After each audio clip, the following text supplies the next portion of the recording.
I really like so. Let's stand for the Pledge of Allegiance and a moment of silence, please. To the flag of the United States of America, and to the republic for which it stands, one nation, under God, indivisible, with liberty and justice for all.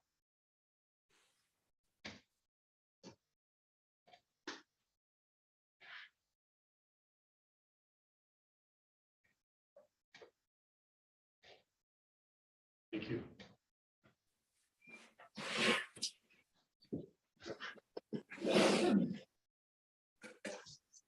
Could we have a roll call, please? Commissioner Robbins is absent with prior notice. Commissioner Rushton, Present. Commissioner Bailey, Present. Chairman Wessel, Here. Commissioner Patricia Solis Little is absent with prior notice. Commissioner Elgar Here. and Commissioner Lautner will be here. And both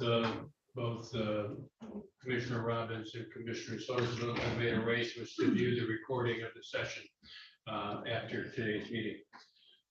At this time, we have public comment. If anybody would like to make public comment. Any commissioner comment? Okay, I'm excited to be here.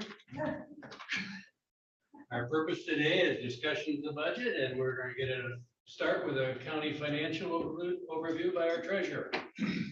Thank you, John, for being here. And finance. Yes, and finance director, Mr. Brent.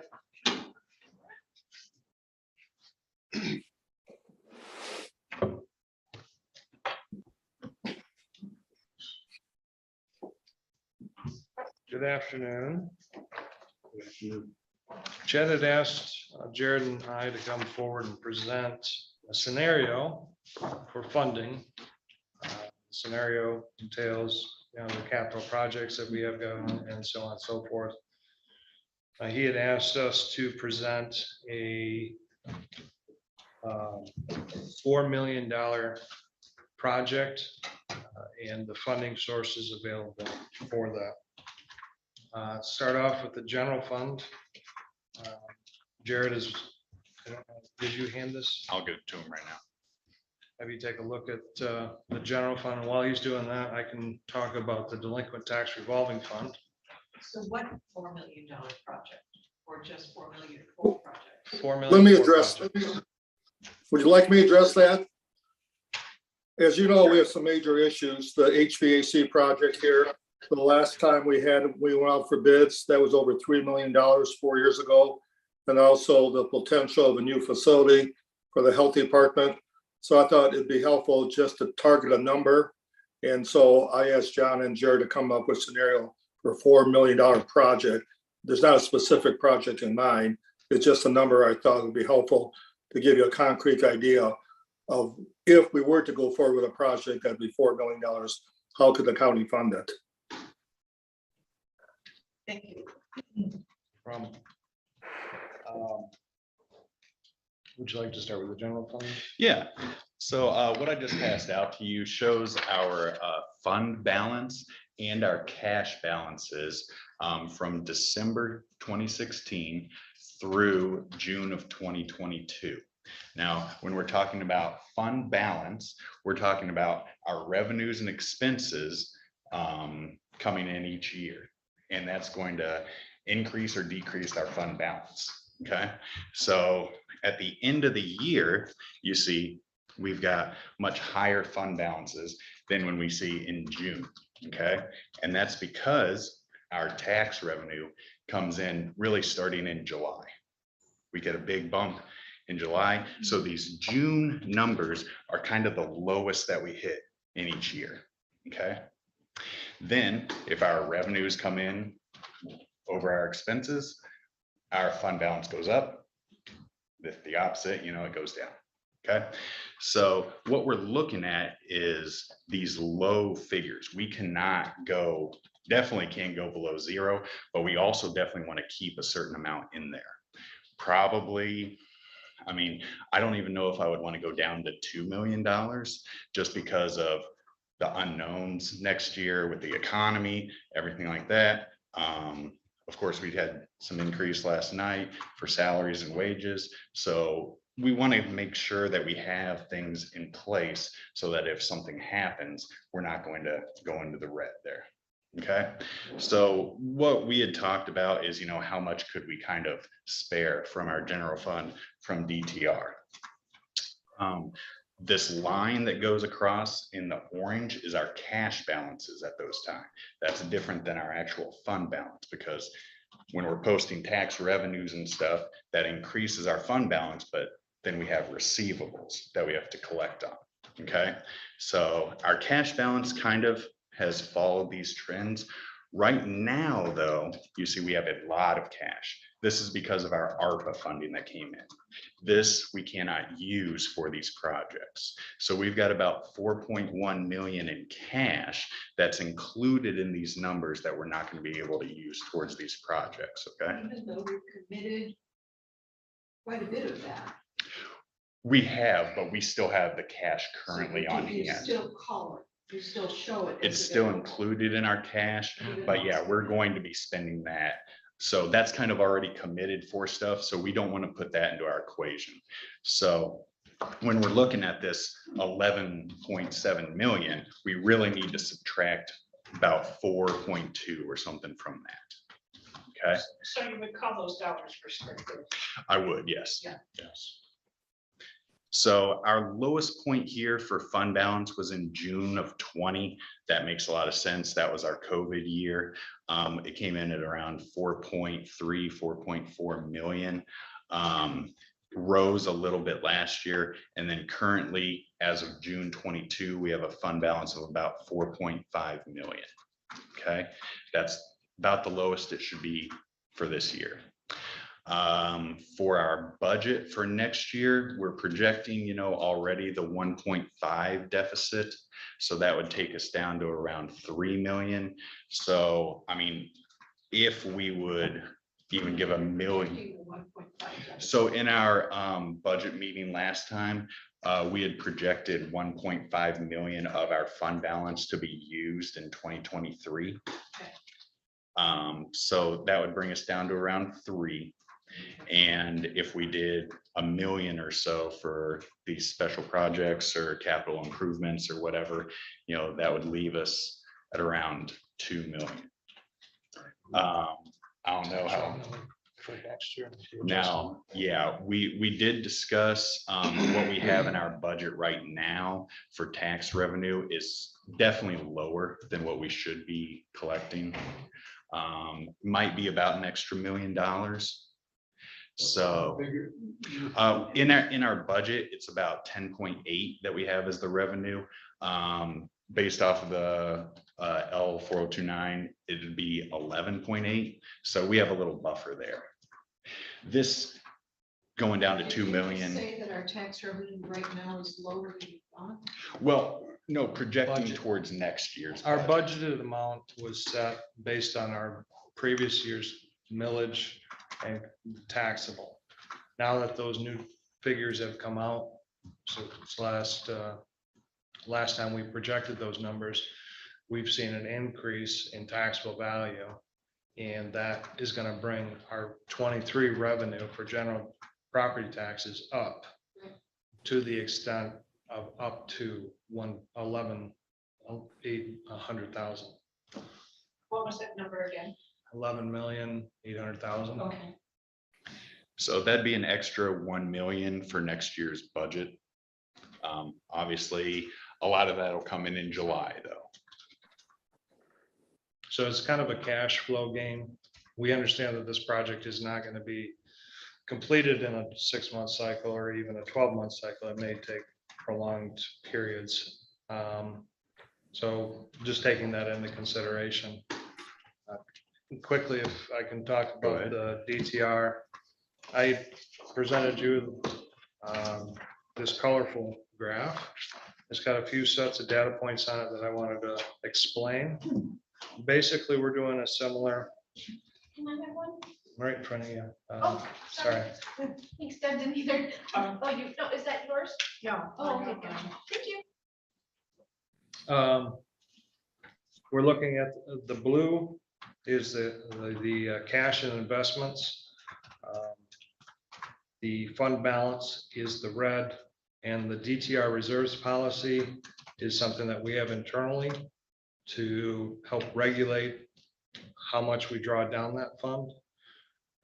As you can see, progressively, our fund balance had been increasing through 2015, and we started to draw that down for projects around the campus and along with MERS debt retirement.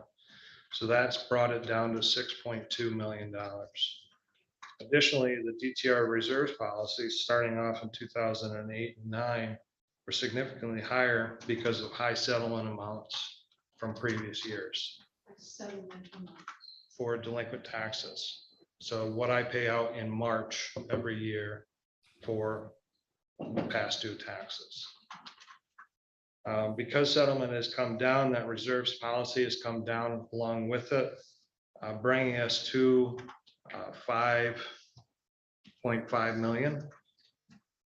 And bringing our cash has been steadily increasing since 2008 and bringing us to 5.4. Now, these are year-end figures, doesn't show the ebb and flow that Jared's does, but the principle is we'd like to see the DTR fund remain around $4 million in fund balance.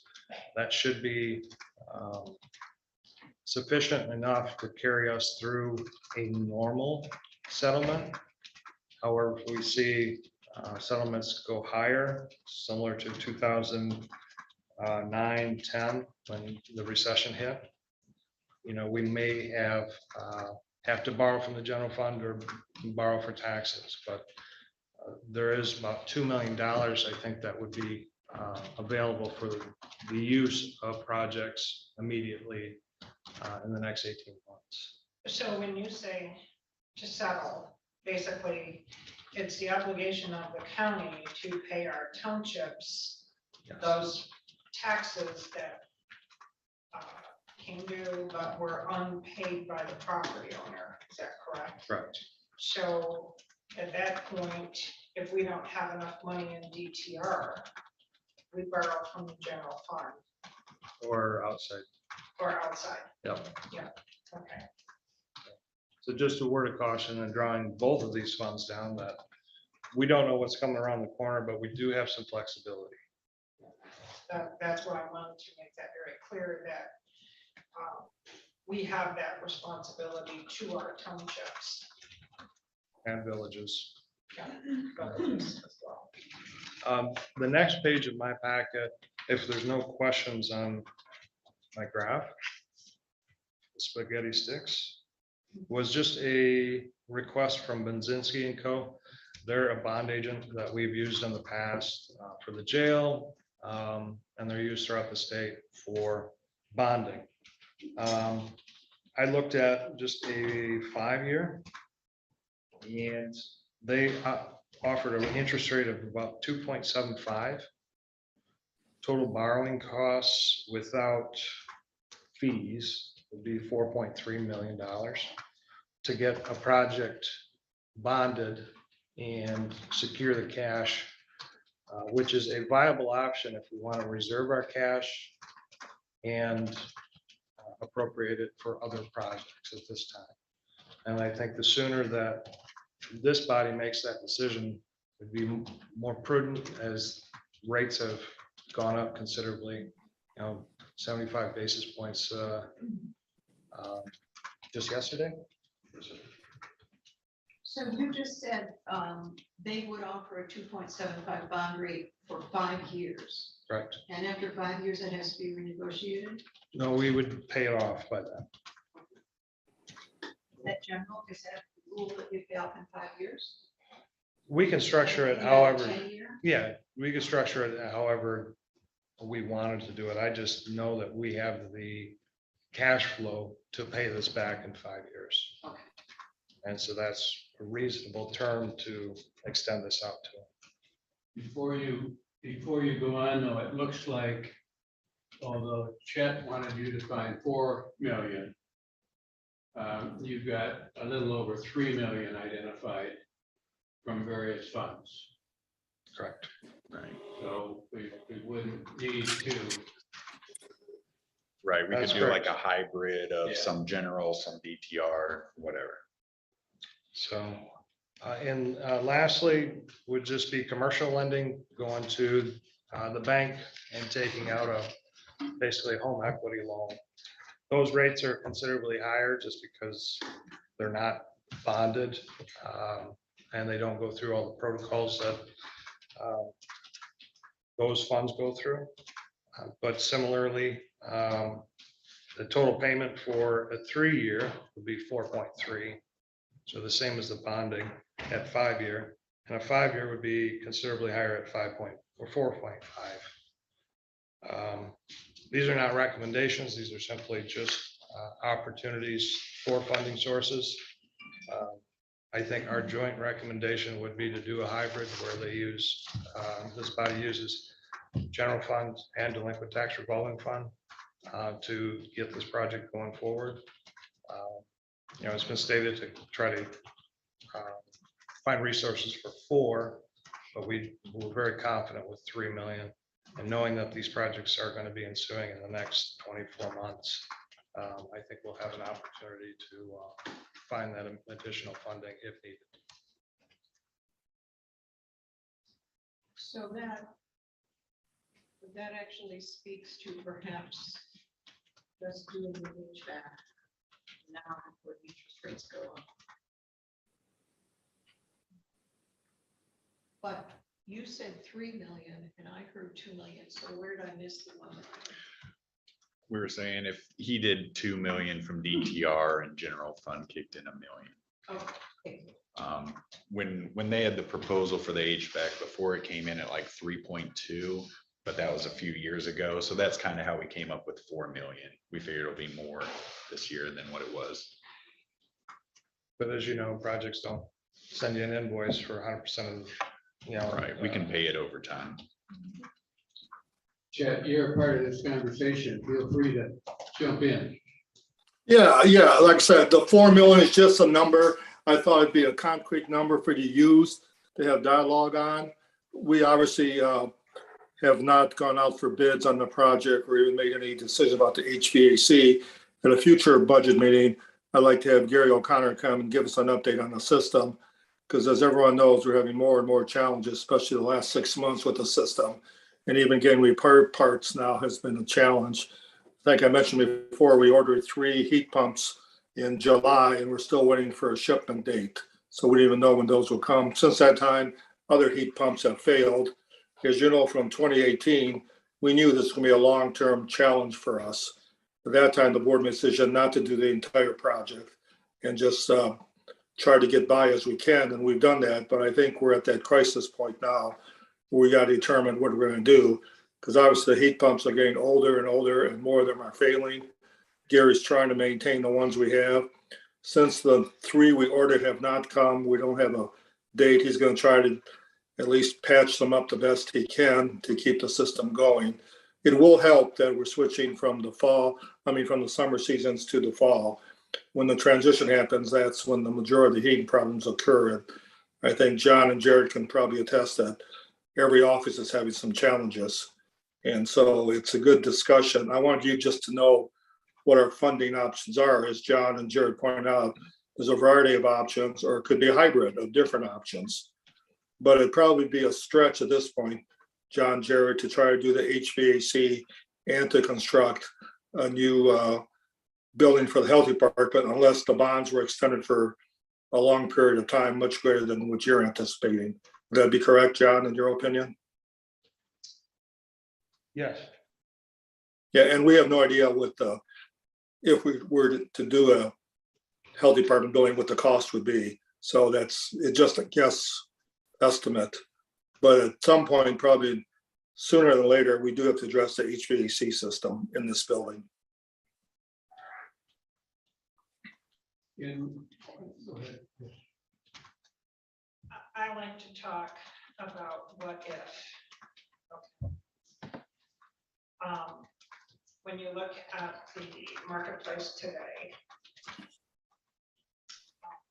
what if our revenues don't come in as projected? What if these bond rates go up? I'd like you to talk about timing for a project like this. What happens if the project is extended longer? Does that put us in a better position? Should we plan for beginning the project at the half-year mark and then completing the project the next year when we have a little bit more idea of what the funding looks like for the following year? I mean, let's talk about the what if, because there's a lot of things going on in the world today unknown to us. Can we afford to take these dollars out of these budgets today without looking ahead at what could happen tomorrow?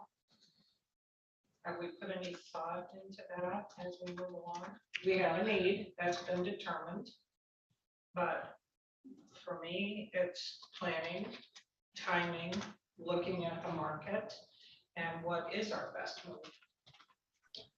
I can speak to the what ifs that I can address, and that is long-term, the longer we wait, the higher probability that interest rates are going to rise. That's just a likely problem that we're going to have to deal with. Yeah, well, we see that coming, so I got that part. As far as collections are concerned, we're talking a significant deficiency in collections is to the tune of less than 5%. Okay. So in 2008, 2009, we did not see a significant increase that exceeded, a 5% delinquency rate. I'm fairly confident that we would stay under 8% as total if a severe recession were to ensue, but that's conjecture. Well, yeah, all of this is. But from what I can tell statistically from previous years, it's not because we're 99% funded by tax revenue, we really rely on that. But the delinquency rates don't increase too significantly in bad times. So I'm not too concerned about us having the ability to collect those. The timing with. Before you move on to the timing, Mhm. is there a possibility that the values of our properties will decrease during these volatile times? And how does that impact our budget planning? Because historically that has happened when we have moved into inflation, recession, There's deflation. deflation. Yeah. So have we taken that into consideration when it comes to the budget as a whole? I reserve the position with the revenues. That's why I budget them as low as I do. It's something that in past years, Jen and I have adjusted as we progress through the year. But to balance the budget, I always budget them very low and have a high fund balance forward just because of the uncertainty. Yeah, let me comment on that, just because Michigan has a unique tax rate. As you know, if you look at your taxes, you have your state equalized value and your tax rate, and they don't match up.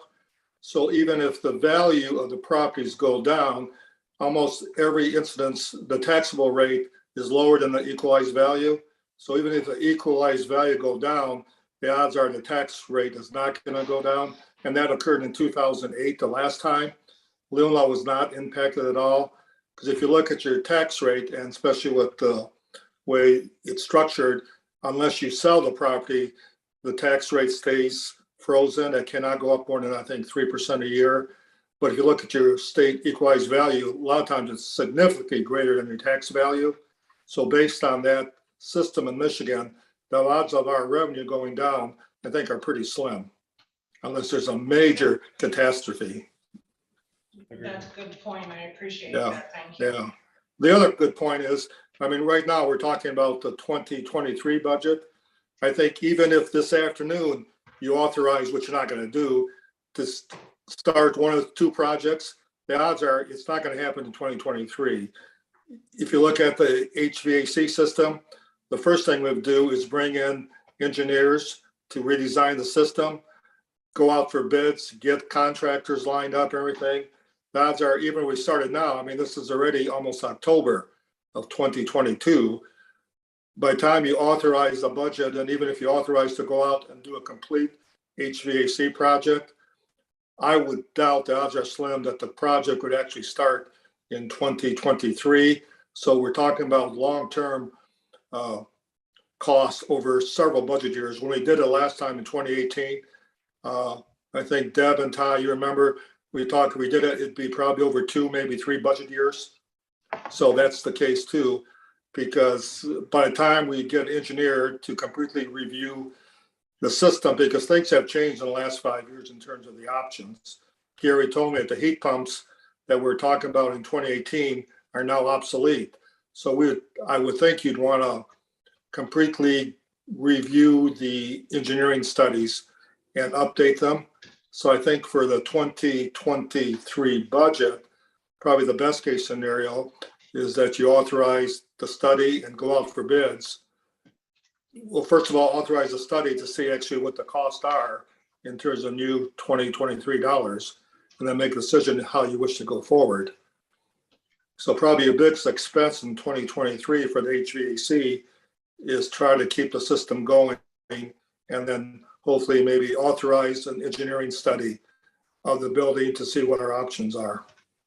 So it's good to have a long-term discussion, but really we're talking about major decisions probably having to be made in 2023 that will impact the 2024 and 25 year budget. Jared and John, could you do a 2-minute overview to catch Melinda up? Mr. Chairman, I have several components to my question, and so I would like to know if the gentleman before us have any more to add in regards to the timing of the project.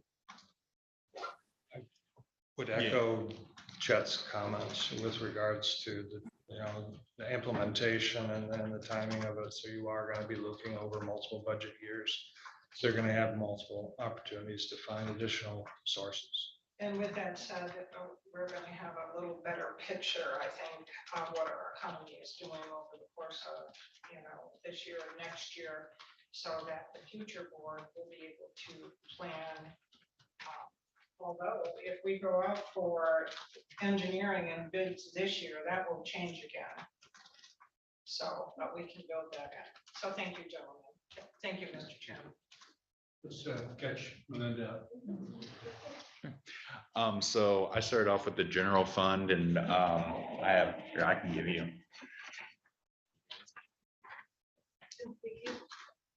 So this shows what our fund balances have been as of December 31st and June 30th since 2016.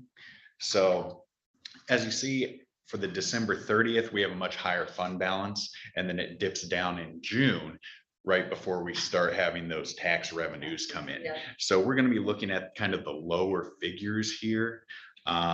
The lowest being the $4.4 million there. The line as you go across is our cash balances at those times too. So we were saying for our projection for 2023, we're looking at using about 1.5 million in fund balance. That is pretty conservative. We had brought up that the revenues that we're showing for the 23 budget are definitely lower than what we expect, but with the revenues coming in right now, right now we have 2022 for 23. 23. I thought we were going to project those to be higher than expected. I'm budgeting lower. You're budgeting lower. Just, Okay. Yep. So we're looking at, maybe an extra million, but it's hard to project with how the economy is gonna be. We don't know, but Okay, we so did then- definitely, So wait a minute, so Yeah. you think it'll be higher, but you're budgeting lower? Because. Currently. right, Currently, Because- because of the uncertainty of the next 6 months and further out. yeah, we don't want to show it, high revenues and then not hit that mark. We want to be able to balance that out, and we have the fund balance to do it just in case. And then, of course, we have some contingencies and things in there. And the board has followed that same process for decades. Yeah. And that's, yeah, you need to do that. Yeah. Yeah. Yeah. So what we were looking at from the general fund is definitely not going below 2 million in fund balance in June.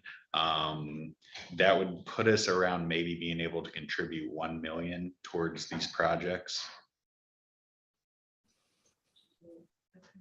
You're talking HVAC? Yes. And possibility of the health department. That was the general fund, about 1 million, and delinquent tax. Revolving fund, I gave you a 3-page handout. Basically, the graph demonstrates our cash balances and our fund balance. I'm projecting that we could draw down about $2 million and still maintain an operational level with cash. Preferably over a 2-year period. Just a clarification, you keep bringing up the health department.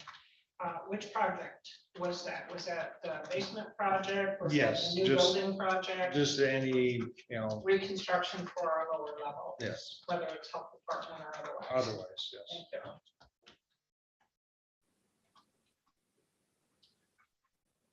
So we've got about 3 million. Yes, We need, our administrator thinks 4 million. So you presented an idea for bonding for 1.2 million or something like that. Although it sounds like that might be low, because if our previous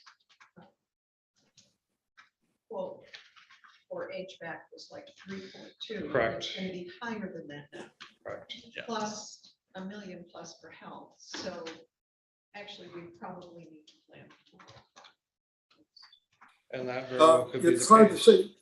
As a reminder, we did do a partial update on the HVAC system by putting in the steam heat and so forth. So part of it we did do. So that's why it's really difficult, because we just spent, John, was it about close to $1 million on this building in 2018, upgrading the HVAC system? I think we spent 1.3, 1.4. Okay, it could have been that much. So we did do a portion of the 3.2 million bid. So that's why it's difficult to say, and that's why we would have an engineer have to come in and do an updated survey on what the needs are in the building. Sure. Just a clarification. Let's say we go out for a bond. Does that bond, those dollars come to us in one lump sum?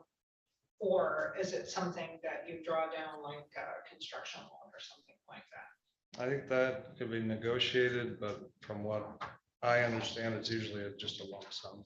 Lump sum.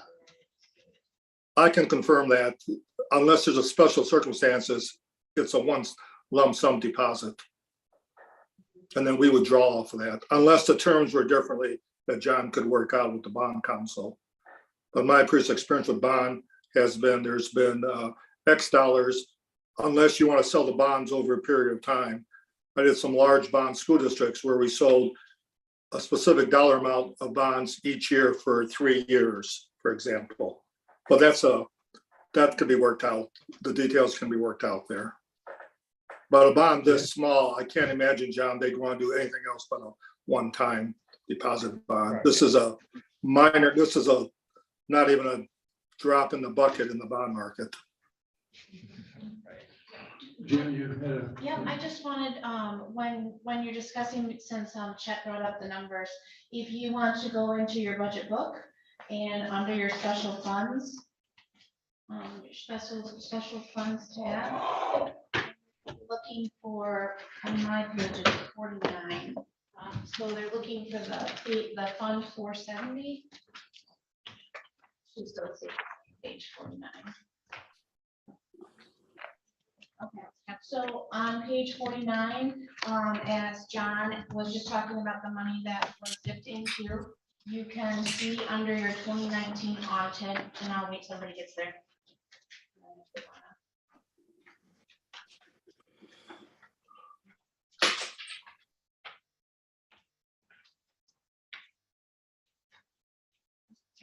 It says 49 on mine, but see, I might have an old one.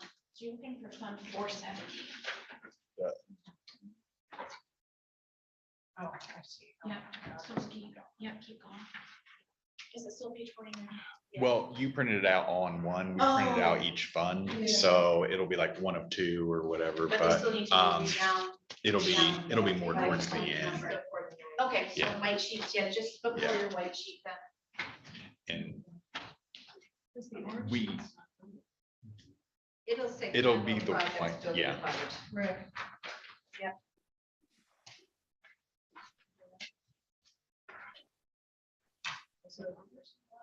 Well, because we inserting pages, so, but you should be, once you get close to page 49 in white. Yeah, For your 49. so 49 in white, yeah. And this is 74 and one, so you gotta read back here. No, this is 14 of 74, so keep going.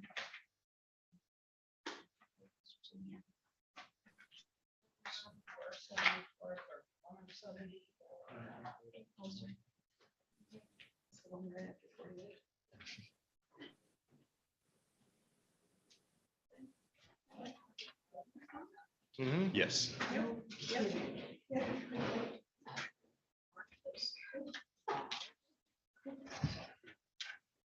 Okay. All right, so just what I wanted to point out when John mentioned that about your funding, some of that portion of that HVAC that Chet was talking about did start in 2018.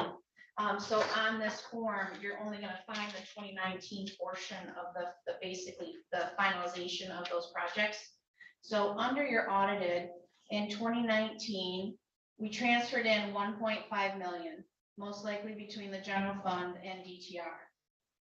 I can tell you that on the very next page of white, under 50 of 74, that's what your DTR contributed.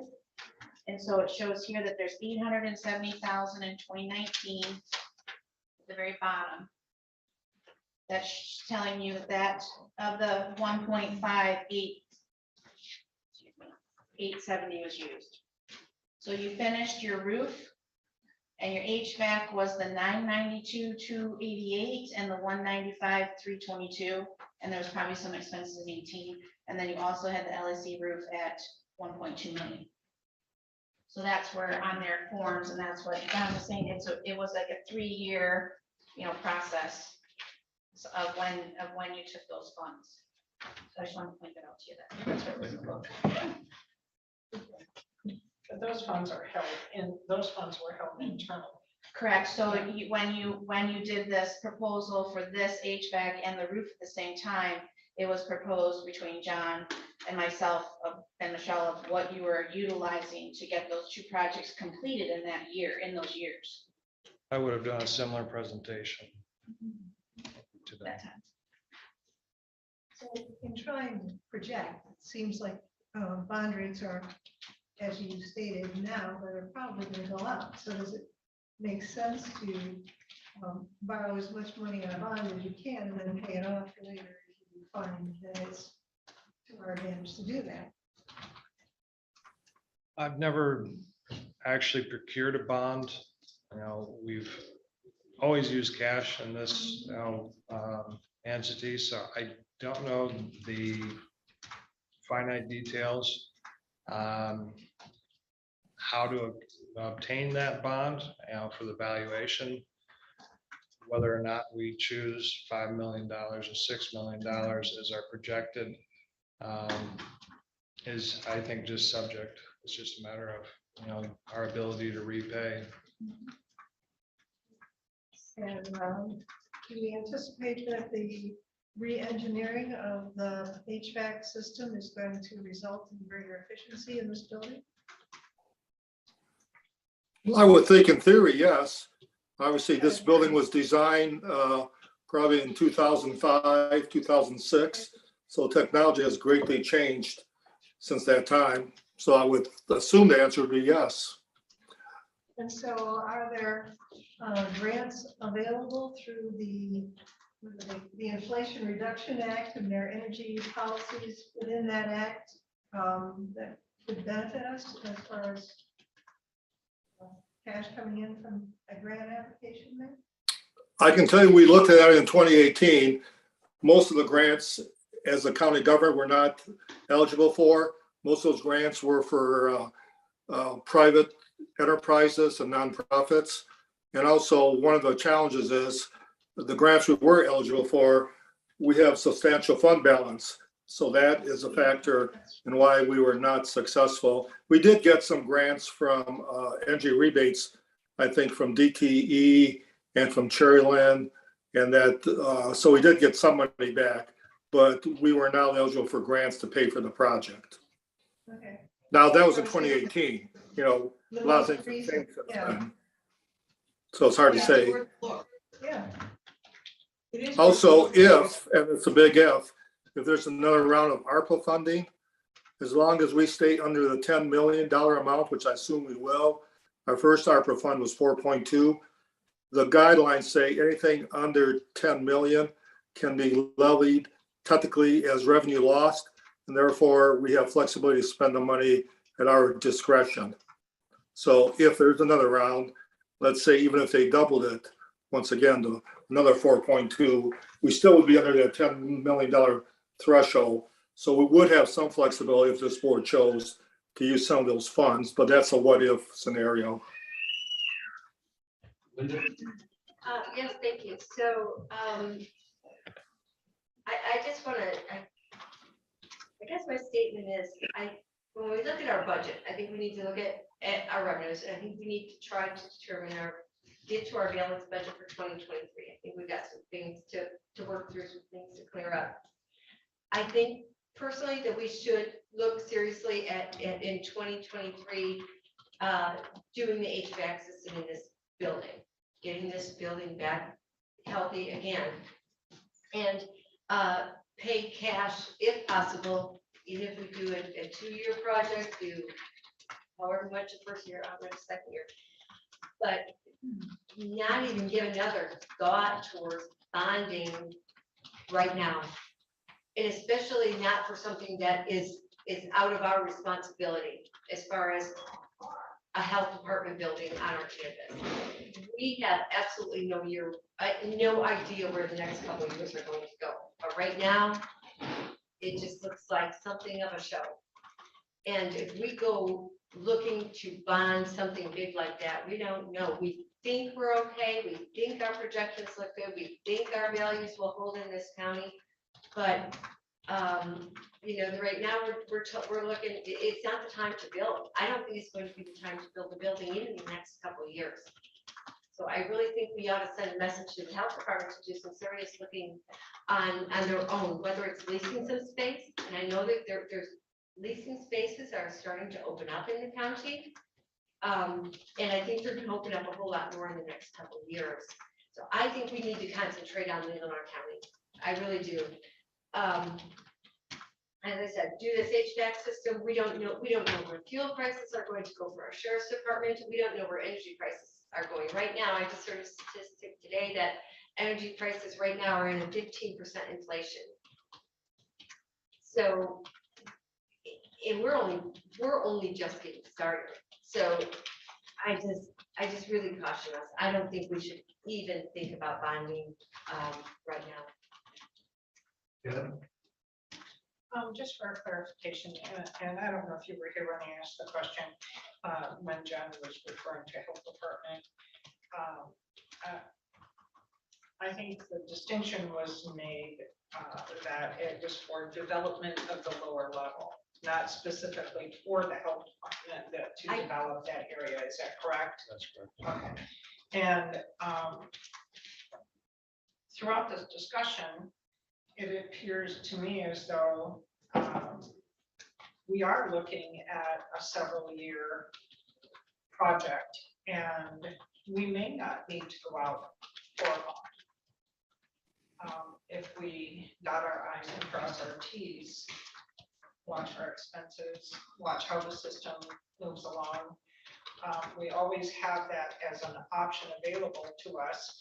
The only concern would be the interest rate on the bond. And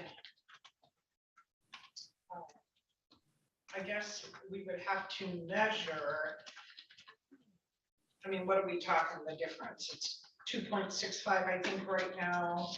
I'd So say- it goes to 5%. What's the cost difference? But $200,000. $200,000 a cost difference, but we may not need that bond. That's correct. Yeah. So I like the idea of doing this over several years and paying for it ourselves. Yeah. Personally. Yeah, I think this is a great discussion, and what I think you wanted to see is just an overview of where we are financially right now. And none of us are saying this will happen in the 2023 budget. I think what you have to decide, since this is a budget meeting on the 23 budget, I think that for now, but you have to decide whether you want to go out for bids and get an engineer and put some money aside to do a study and to come back with some realistic numbers and timelines. Because even the best case scenario, as I said, this is almost October of 2022. By the time we did an RFP and got proposals, to get the RFP done will put us through probably December of 2023. By the time engineers have a chance to come up with a proposal, by the time the board reviews that, selects an engineer to do the study, they're going to need probably a couple of months to do the study. We're going to be starting the budget process. I assume you go back to your normal schedule next year in June anyway. So really, you're talking about 24, 25 budget years. I thought it'd be helpful for John and Jared to give an overview of where we are right now financially and what the long-term options are. But to get focused on the 23 budget, I think the best options for you is to say you want to proceed with getting an engineering firm to do analysis of this building. At that point, once we get those numbers, get a contractor, get an engineer on place, that he or she, that company come back and give you exact real numbers and exact schedule. So I think it's just a great discussion. But really for 23, I think the best case scenario is that we get an engineering study, go out for bids and get some numbers with the hope of starting it in 2024 or 2025. And on the best scenario, it's going to be over a couple-year budget process. Thank you. Jim? A question for Chad. Chad, what do you anticipate that the engineering fee would be if we were to look at that today? Now, we have had an engineering study historically, which a lot of that information can be used. I don't recall what we paid that organization to provide. So I'm just wondering if we could get a ballpark idea, if you could just.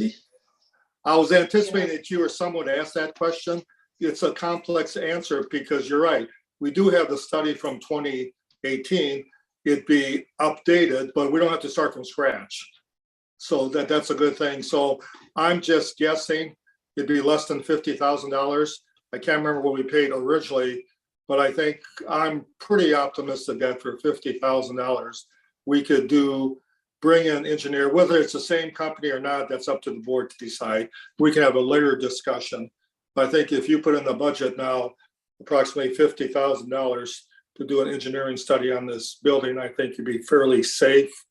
And when I get back, I can call a couple firms and ask them to give us a ballpark range. But I think 50,000 would be safe to put in our budget for 2023.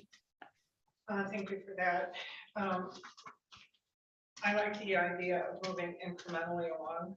I do like the idea of going out and looking at an engineer study to prepare the next board in making that decision over the next year or two and implementing that change. So that's kind of where I sit. I'm not in favor of bonding at this point, but we'll see how it plays out in the long run. So is it this body's recommendation to add $50,000 to Fund 470, Capital Projects Building Fund. How does that impact our budget? Increases the fund balance forward. You need, I'm sorry. Commissioner Lautner, and then Jim. You need money, right? Jared and I talked, you're actually in a deficit in the 470 for 2022. And so we were gonna get advice from Administrator Janik on to propose that to you in October, if you're gonna take it from the general fund and be a transfer in to pay your expenses now. And then you would need to decide, because there is no more heat pump money left. Or like John's saying, if you do this 50, you may be looking at, do you want to move 100,000 from DTR in? Or do you want to take it from general fund so you have, and one thing I know John could touch base on too is that this has, the 470 has its own checking account. So if expenses come over revenues, it's the checking account is in the negative. It's not a shared pool. So I think, thank you. Yeah. And, we don't have a full board here today. So I think we need to do a little bit more research on that, how we're gonna pull that money before we add it to our budget today. Is that fair? Commissioner Lautner. Yeah, thank you. I will look at the engineering money. If the engineering is to look at this building for an HVAC system, is, Yes. per my comment earlier, I don't even want to see us even trying to spend any money on the basement, the lower level. We don't need to right now. I really think we need to just concentrate on getting this building up, healthy. We need to get some of our budgets back in line again, back like this one. We need to build this one back up. We need to take care of this HVAC system. We got a lot more things to figure out, such as how we're going to pay for these raises. We just covered last night. We just can't keep pulling from fund balance all the time. So that's my comment. I'm okay with the engineering if we need it again for this building's HVAC. Okay, we'll talk about that. That's my comment. Thank you. And to add to that, I think we also need to continue our discussion about the health department that does serve our community. It's an important service to our community. And there is a need there. We can't just X that off our list. And we have no idea right now whether we need a bond, but Commissioner Lautner, you did miss John's comment before you came that bonds are an excellent rate right now, and they are going to go up. So bonding sooner rather than later is better. So that's just something to keep out in the ethers and be aware of. I'm not suggesting we go on their bond. Paying cash and not bonding at all is even better. We still have a jail bond to pay off. I agree. And our responsibility is county health department's responsibility is the health department. And I don't know if they're out there looking for grants and funding or ARPA dollars, etc. But they're out there, they should be looking for those sort of dollars. John, is that what you were presenting today, or you have more? Nope, if there's no more questions, come back at your leisure. Chet? Yeah, I think we do need to give the health department a definitive answer because they are looking at space. And this is not obviously during a budget time, but we did come up with some rough numbers. We did get an architect and engineer give us some prices and do some drawings, and probably appropriate October regular meeting, not a budget meeting, to have a discussion to see if the board wishes to go forward with that project or not, because the health department needs to know what their options are going forward. Commissioner Rushing? Yeah, Chad, this is for you. Yeah. I don't understand the urgency with the health department because as I understand, they still have a lease that they're involved with, and that will be sometime before they have to vacate that building. Is that a correct statement? As I think there's a 2-year lease. They don't want to wait till the last minute to be potentially out of space. So at a regular board meeting, you authorize the expenditure up to $5,000 to do a study. and that you said at that time you'd make a decision. So we've done that. The architectures gave you an overview. And if you're not interested in going forward for 2023 with this project, I think just be professionally prudent, just to let the health department know that where you stand. And if they want to come back at a future date, you certainly have that option. But I know they are looking at other options, at least informally looking at other spaces too. So I think we just let them know where we are. We also will have to let the architects know where they are in terms of if we want to go out for RFP or not, because they want to know what the next step are. It's been a year since we started talking about this option. As you know, the former chairman was a big advocate for going forward, but times have changed. So I think just out of professional courtesy, we let the health department know where this is an option in 2023 or not. The reality, if I may, the reality of the situation, though, you know, in this conversation, what's the timeline as far as how we progress with our project? Are we looking at a 2 to 5 year project? When's completion? When would that completion be? And how does that impact the health department? I think what I'm trying to get at is I think that we're not ready to make that decision. Yeah. Well, the decision was the first request was just to the lower level. And so that if the board chooses to, we can move with that forward since the architects have done their work already. If the choice is not to do the lower level at this time, I think it'd be fair to let them know and let the architects know also, because they're kind of waiting and they have not invoiced us contingent on going to the next step. So I think we're a little bit of a limbo land. So I think if the board chooses, the decision to make about a long-term building, I agree that's down the road at some point. If that's not going to happen in this budget year, but if the lower space, we've been talking that for the past year. The first discussion we had was at Thanksgiving in November, so it's been almost a year. The architects have developed the plans, I think 4 months ago when they came. So at some point we should tell the health department where the low level is an option or not, because I know Eric Johnson is looking at other options in the event that this does not happen in the lower level. Were you suggesting, Chet, that this would be on our next executive board meeting to review?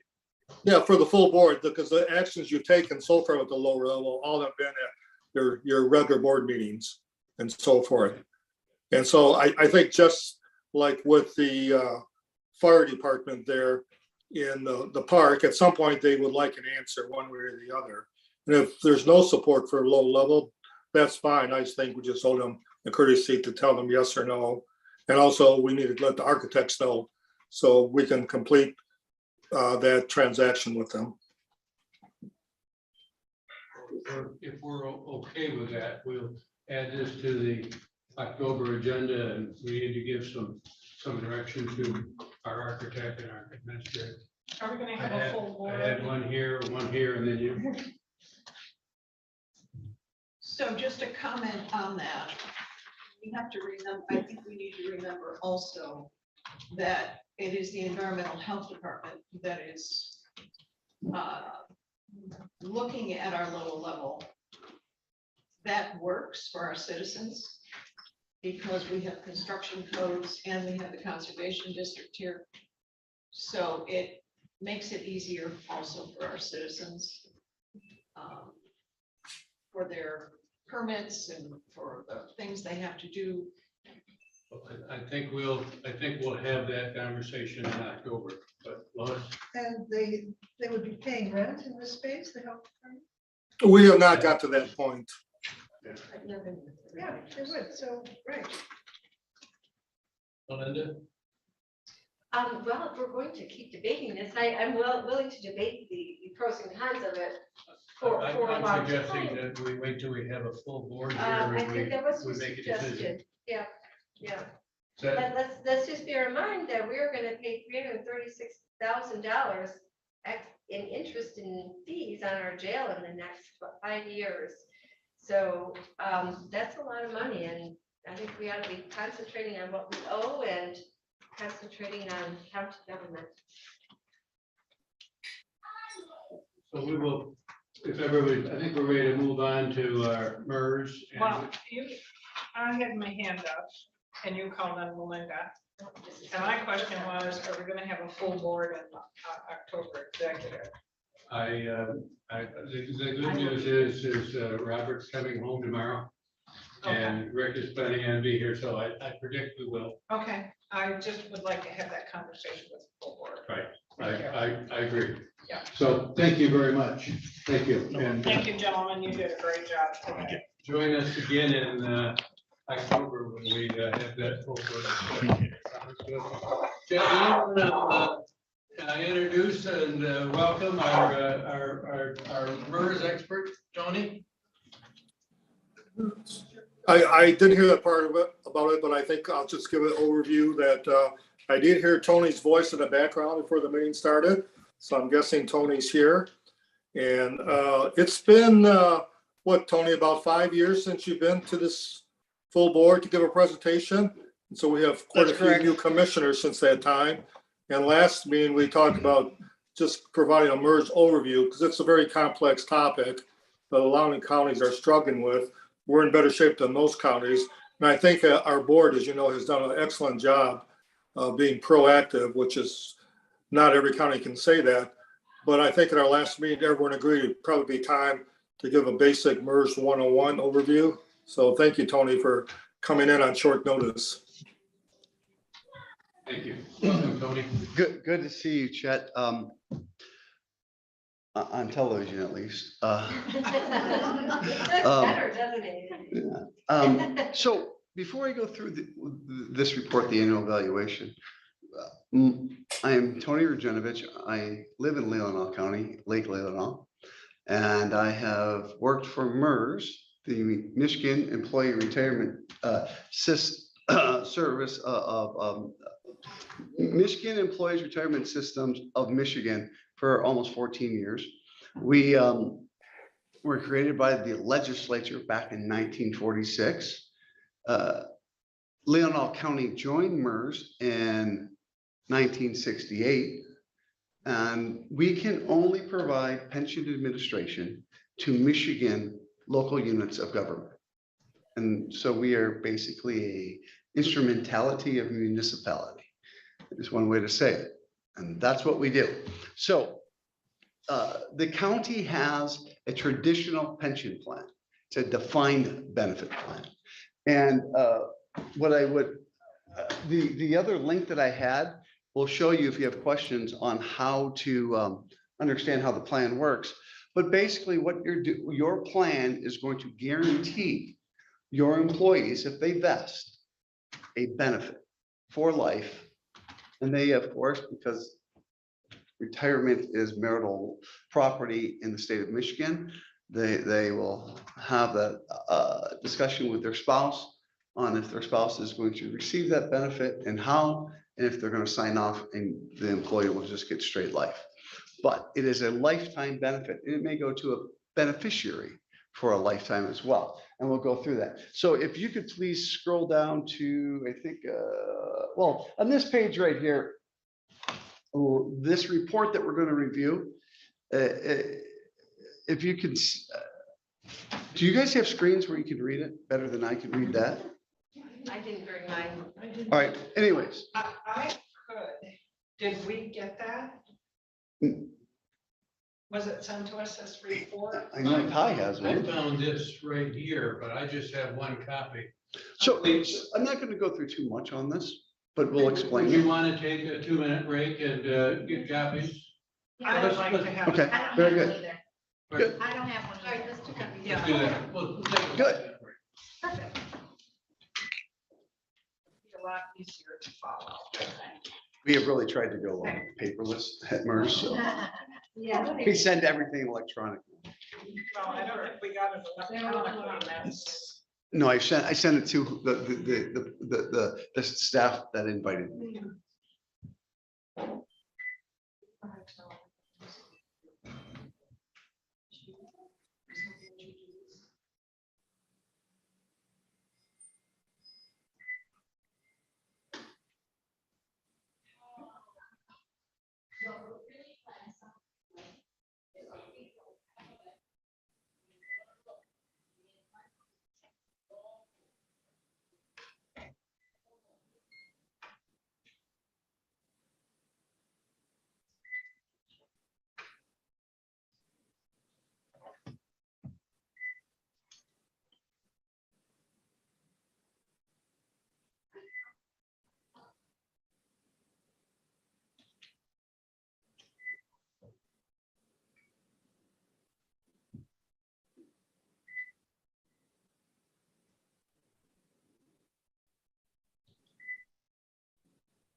Hey, Tony, are you still there?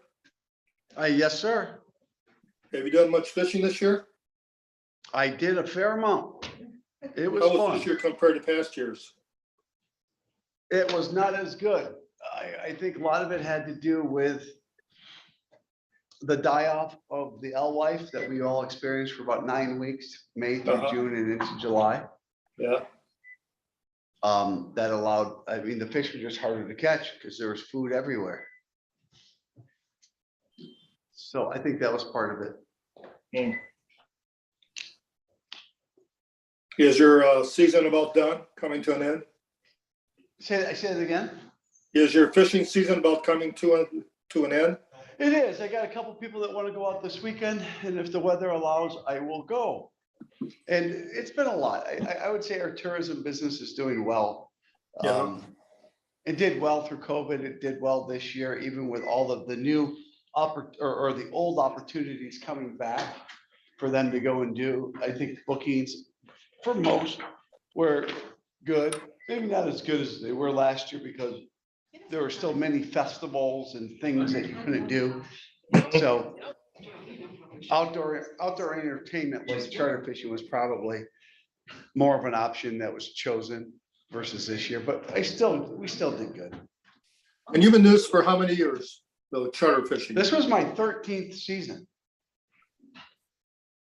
And so it's fun. I enjoy it. I get to meet the most interesting people. I'm sure Yes. Mike told you that. we had- Almost as interesting as coming to our board meeting, right? Say that again? Almost as interesting as coming to our commissioners meeting, right?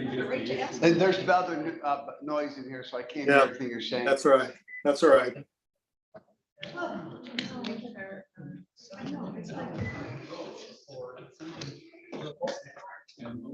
You know what? So I've only been a commissioner for one term. Mhm. And I get these emails. So one day I was watching the news or something and I thought, oh, I'm gonna calculate. If I am a commissioner for 30 years, which would be hard because I'm 72, I think I'll get $1.380 It's good. a week. No, I think I figured out I'll get it up to about 200. You know, the thing that they try to do with commissioners is somehow give them some type of We didn't need that, whatever. it is. recognition for their service. It's not for you. It's, No, I am not here to be. I know. I thought that was really nice. Yeah, It was an exercise, you know, maybe in 10 years, that'll buy me some property.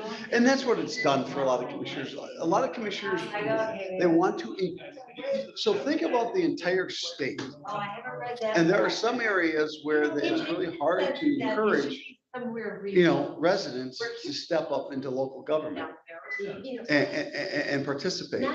And so they offer So you that. should give us more, so more of us would participate. We can give you as much as your board wants us to give you. Because we do not make the rules, we just administer. Oh, so that's my challenge. That's it. So, yeah, so that's what we find, is that, all around there are different challenges to get people to join the boards.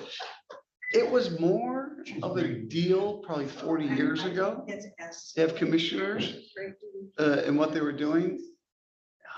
Many groups have since not provided pensions to commissioners. The board, I'm gonna enjoy my $1.380. Mhm. But you got to get vested first. You got a lot of, Invest. no, you got to get vested. You're not, you got at least, what, if you've only been here 1 year? I gotta work till I'm 80, Yes. I think you have a 10-year And I won't vesting. even get my $1.80. So do I get a lump sum when I leave if I don't vest? No, You just lose it? no, your member contributions, you don't have member contributions, so no. No, you have 2% member contributions. You get that back. So I get that back? Yeah. I might be able to go out for dinner. Maybe. Maybe, Applebee's maybe? Yes. So, yes. So personal, no, you don't, you mean somebody, we don't pay into our MERS. If you're collecting a pension and you get paid, 2% of the money that you get paid on has to go into paying your member contributions. And if I read this correctly, if I read this correctly, it says that all employees,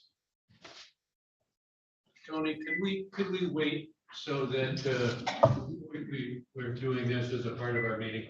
I think he's still going after whether I can afford to go to lunch with my retirement.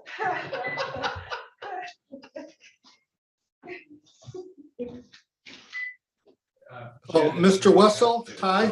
I think he said that if I work for 10 years, I might be able to go to Applebee's once. Thank you. Thank you. Mr. Chairman, Ty? Yes. I'm looking at my watch. I have to excuse myself at 3:30. I have to take my son to the airport so he can fly to Milan, Italy to meet his wife. So I have to excuse myself at 3:30. Thanks for joining us for as long as you have, and we'll be back with you. Yeah, well, this is very exciting and I love Tony's presentation, but like I said, I still have 45 minutes, but at 3:30, I do have to excuse myself. Okay, thanks. Okay, Jen, are we ready? Welcome back. Thank you, Tony. thank you. So there was a question that came up on the break about commissioners' participation. And when it comes to commissioners, the commissioners are the governing body of the municipality. And they have the ability to decide if they want to participate or not. The only group that can opt out of this, out of the pension plan, is a member of the governing body of the municipality. So when the commissioners are sworn in, and I'm assuming you get some form of payment for attending your meetings, or do you get a per diem? Per diem. And so when you get that per diem, Salary, here's salary. you have a salary as well. So that money that you get, you are, and if you fill out the application to join MERS, then you are in the plan.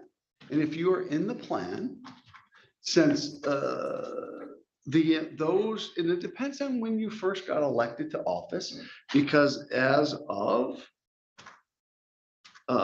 2012, so is anyone here hired or elected prior and has been on the board prior to 2012? Melinda.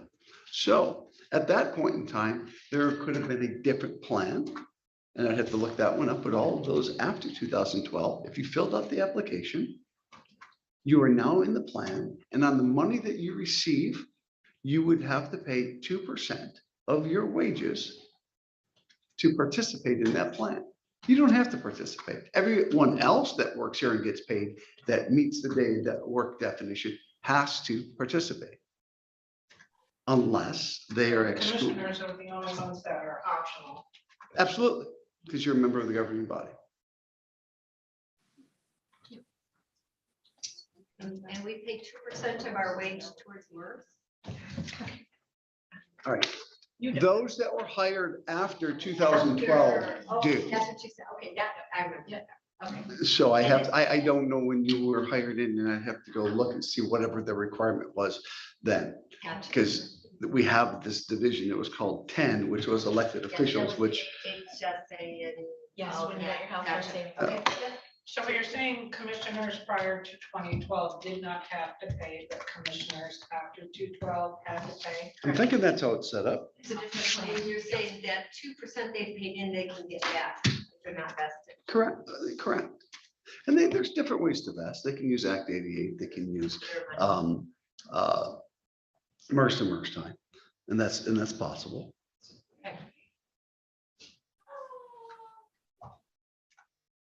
So that was a quick review of how to participate when you're a commissioner or a member of the governing body.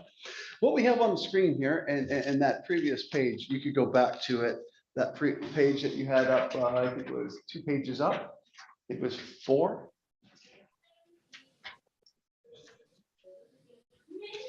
Maybe 3.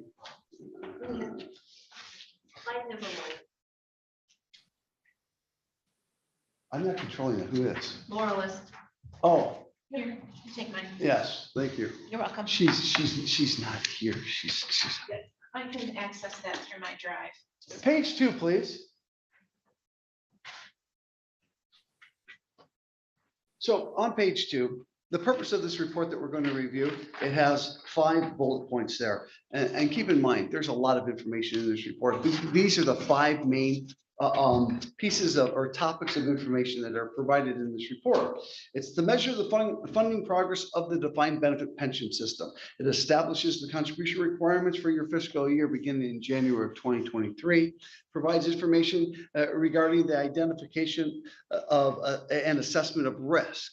You guys don't have much to worry about. You're not in risk. You're highly funded and you have a low plan and you're making your payments every month.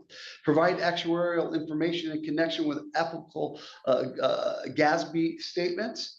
There's information that your auditors need and it's in this report. And then it provides information to assist the local unit of governments with state reporting, basically because of Public Act 202. And we provide that information as well. And then I would like you to go back to page 6. On page 6, it's a part of the executive summary, which so many people look at. Where are we funded and what did we do as compared to last year? You went from 83 to 89% funded. There are a couple of reasons why.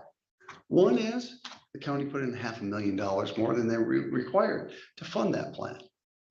The other reason why is that we recognized assets that we didn't recognize before because of a smoothing technique that we use. There are sometimes assets that aren't recognized so that in any given year, if there's fluctuations, we'll try to keep your contributions relatively stable. It is an actuarial tool, 5-year smoothing, that is used throughout the nation in trying to help with funding of it. It's not to show what it is or what it's not funded at. It's just recognizing it. So what we did is we used what was called dedicated gains. We took those unrecognized assets, we put them into the asset column. We dropped the funded, the assumed rate of return down to 7, so that now that requirement says that, you know, we're going to have a long-term rate of 7% instead of 7.35. And with all of that, it still caused your funding to go up. The next table I'd like. Sure. Funding, our funding ratio to go up. Correct. That's interesting. Yes, you went from 83% funded. So 89%. assets to liabilities that closed the gap by 6%. So when you say you recognize the dedicated gains, so over the years, we made gains, however, it was not recorded in our favor, is what you're saying. It wasn't accounted for actuarially, it was always accounted for market wise. And on table 4, it's always shown what your market value of assets are. And okay. So without the smoothing, if you hadn't done that last year, what percentage do you think we would be at? Same?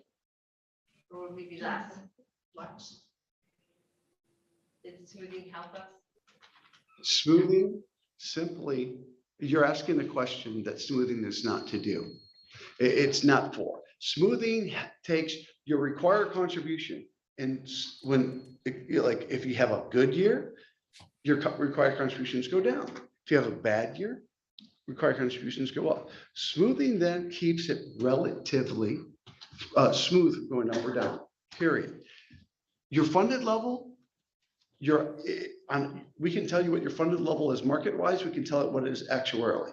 When we don't typically have, and we haven't had, the last time that we had funding where the market rate was higher than the actuarial rate was 2007.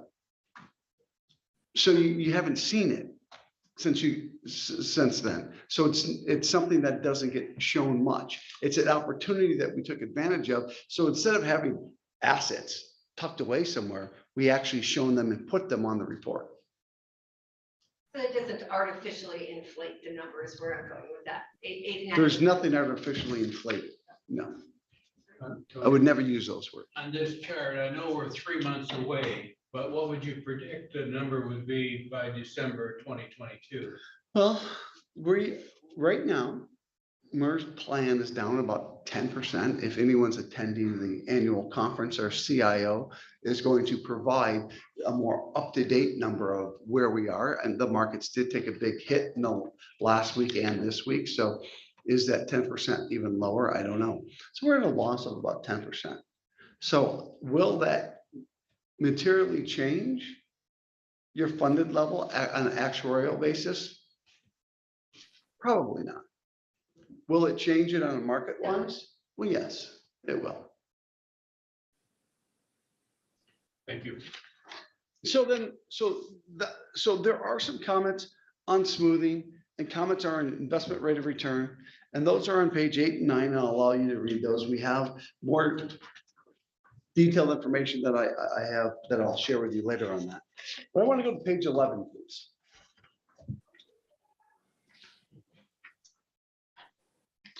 We've created this table on page 11 that shows you on the left-hand side, the year ending of the valuation, then the fiscal year of which those required contributions are going to be set. You notice there's a 2-year. So for the value, the 12/31/21 report, which we're reading, tells us what our required contributions are in January of 23.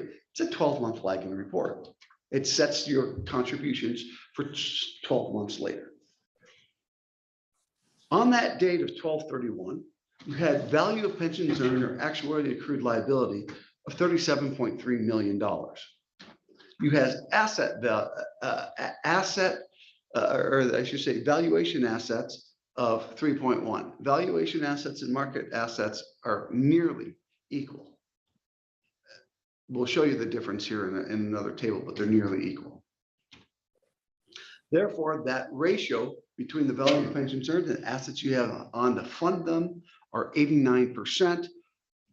And your required contribution that you need to fund the plan to fund both the unfunded accrued liability, that 11% that's yet not funded, and the normal cost of the plan for the 12 months of service credit that will be earned by the current active staff is $942,000. And we give you a 6-year projection if all the assumptions are met from this point forward. Next year, if all the assumptions are met during 2022, the following, when you get your valuation next year, we would say that you're 90% and that your minimum required contribution would be $958,000.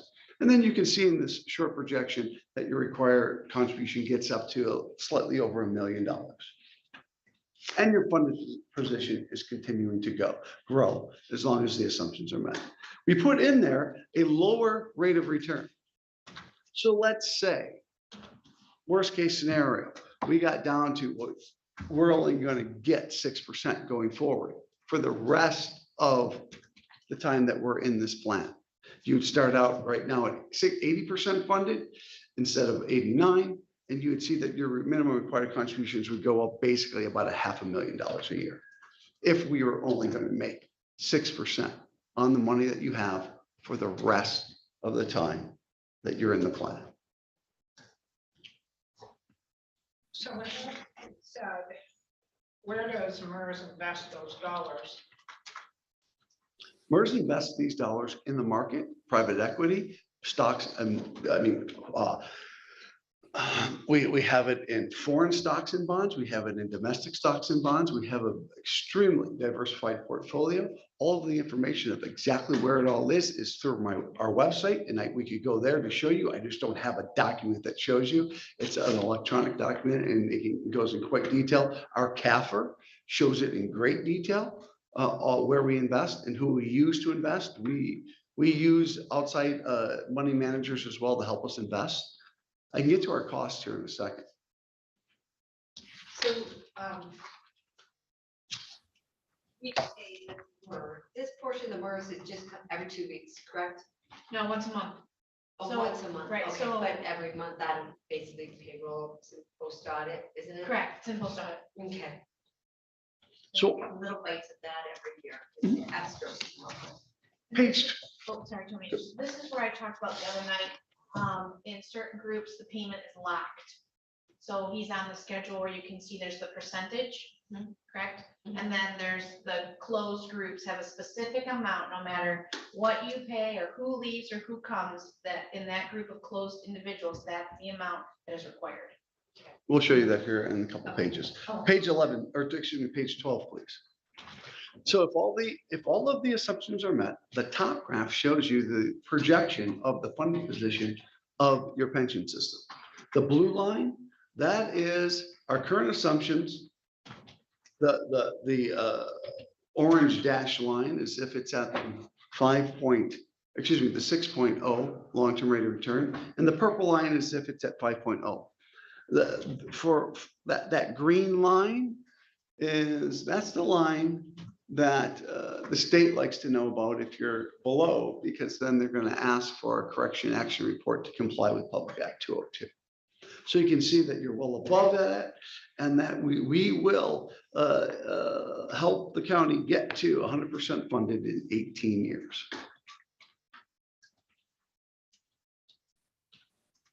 If we look at where it says estimated annual employer contributions, that blue line is at the 7% long-term rate of return that we are using. The orange is at the 6 and the purple is at the 5. However, as you look at that long-term rate of return line, you look at that long-term projection of what your costs are going to be. I want you to keep in mind that as you go through that projection, it's forecasting inflation. So we know that $1 today is not going to be worth $1 20 years from now. We know that your wages today are not going to be the same wages 20 years from now. So we are going to anticipate a wage inflation in that line. And so that projection that we showed you is also showing you what the dollars that you're going to need to pay into the future, not today's dollars. So when we look at that, you're paying slightly under $1 million now. In 2040, you're going to pay almost 1.35, 1.4 million. Then that next year, that will drop down to more like the normal cost of the plan, which would be about $850,000, $900,000 if you look at this graph.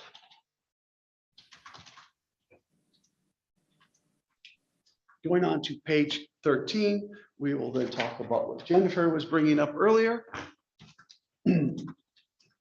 Page 13 on the left-hand side of the report, it shows, but I want to orient you to this report. You have the top side, which is showing percentage of something or other. And then the bottom graph is actually showing dollar amounts. And I'll explain why. The top side is doing in percentage, because we would typically fund the defined benefit plan when the plan is open to new hires as a percentage of payroll. Since you've closed all of your divisions in 2012, but those employees remained in those closed divisions until they retire out, to fund their plan, we're not trying to fund it as a percentage of pay, because we expect the division's payroll to shrink as more and more retire out. So then we set the required contribution to fund that division that's now closed by a flat dollar amount, so that we can keep the dollars coming in. So therefore, the assets will be on hand when those retirement payments come due. But we can still look at it. So in Division 1, if that plan was still open, the normal cost of that plan would be 13.33% of payroll. Division 2, POAM, if that plan was still open, it would be 14.48% of payroll. The Division 11, non-union, that plan would be 12.46% of payroll. Now, Division 12, that's the open plan that everyone since 2012 is going into. That plan's normal cost, if all assumptions are met, fully funded, is 9.98% of pay. And then the COAM is 13.63. One of the reasons you saw that the normal cost is lower in Division 12 is because in 2012, that's what the board did, is they adopted a retirement plan with a lower multiplier than the other plans that are not, divisions that are now closed. They've reduced the benefit. So number 12, all employees, and number 20, COAM, those are two open plans. Is that correct? No. Look over to where it says employer normal cost, when there's the fourth column in, Okay, there's only one that is still at a percentage of pay, and that's division 12. thank you. The second column where it says employee contribution, this is where the county has said we want to have the employees have some ownership in this. We know what they're paying, but we want them to also offset our cost as the county. And that's what you've done. In those employees that are still in division 1 are paying 3.5% of pay to offset the county's responsibility. Division 2 is paying 2.92% of payroll. Division 11, no one's paying that. Maybe our Commissioner Lautner is in that division. And then division 20 is 2.92, and all those that are in division 12 are paying 2% of pay. We do the math, you can see if it's the normal cost of the plan, if it was fully funded, it's 9.98%. The employees are paying 2%. The county is providing a pension plan that costs 7.98%, or almost 8%. We go over to the next column, it's the payment of the unfunded accrued liability. In this plan, division 12, it's almost fully funded. So we're asking you to pay less than 1% to fund the unfunded accrued liability of division 12. Actually, less than 1/4 of 1%. These next columns where it said employer contribution with no phase-in or employer contribution with phase-in, that was when we changed assumptions to help employers get caught up and get their budgets in line when they needed to. They could elect to use phase-in, or they can, the standard now is no phase-in, and then so you'd have to ask us to allow you to use phase-in, and you can, but some don't, and the county is not. So you're paying the total required contribution for division 12 is 8.2% of payroll. The employees are going to pay their 2%, and that's what the county's paying to fund that plan. On the bottom half, these are the dollar amounts that Jennifer was talking about. We could talk about it as a percentage of payroll, but to fund the plan, the normal cost of the plan in division 1, based on those members that are still in there, is $3,276 a month.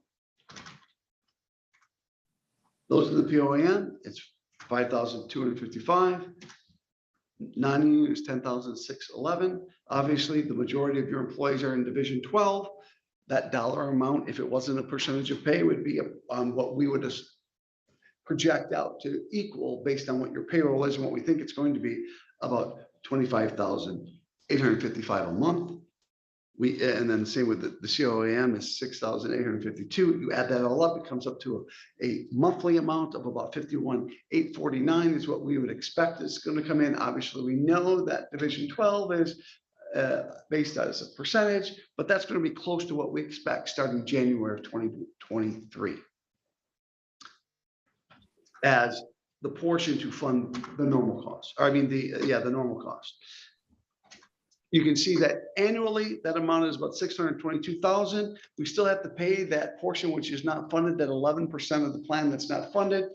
I could do it by division, but as you can see, the monthly amount is $26,675, or annually about $320,000.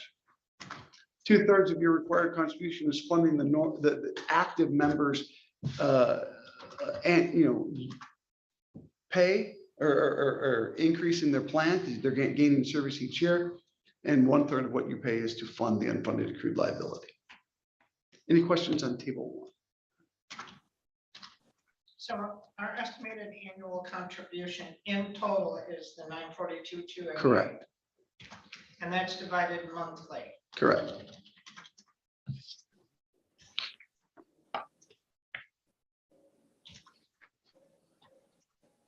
Please turn to page. Just one more Yes. clarification. We pay that every month. But depending on what the market does, will either increase or decrease our rate of, we're at what, 89 today?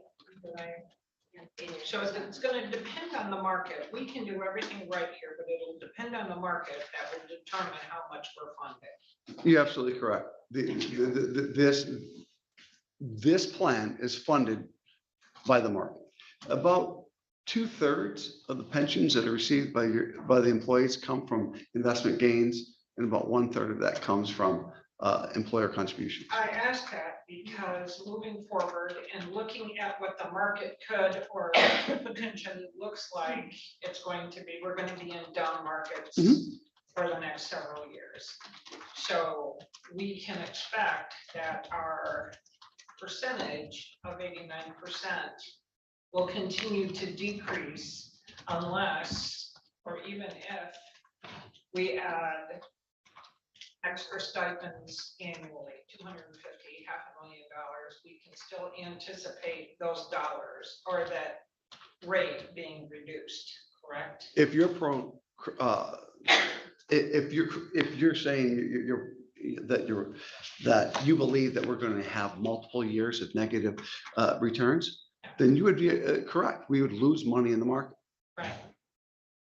So I guess my question to you is this. Would it be better for the county to hold off with those annual increased payments? Because we're throwing the money in there, but that money's losing value in the system. And maybe that's a question for Jared.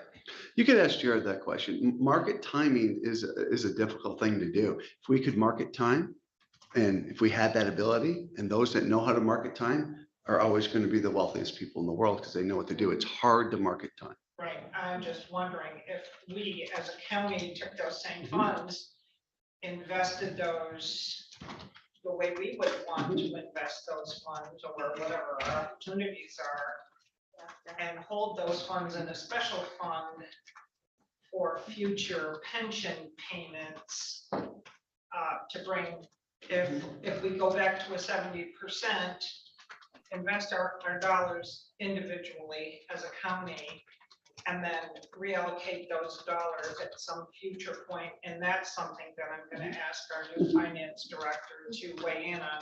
Can he come up and speak to us? Well, what I was gonna say is, I mean, I haven't looked at their investments or anything, but there are ways to earn money in a down market. You know, that Right. probably would be more their field than definitely mine.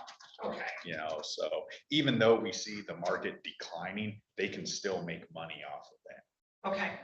That's what I was looking for. What's the best way for us to invest our excess dollars? Because I don't want to throw something in a fund that it's going to continue to go down, and we're not going to, our citizens are not going to see, or our employees are not going to see the value of the dollars we're spending.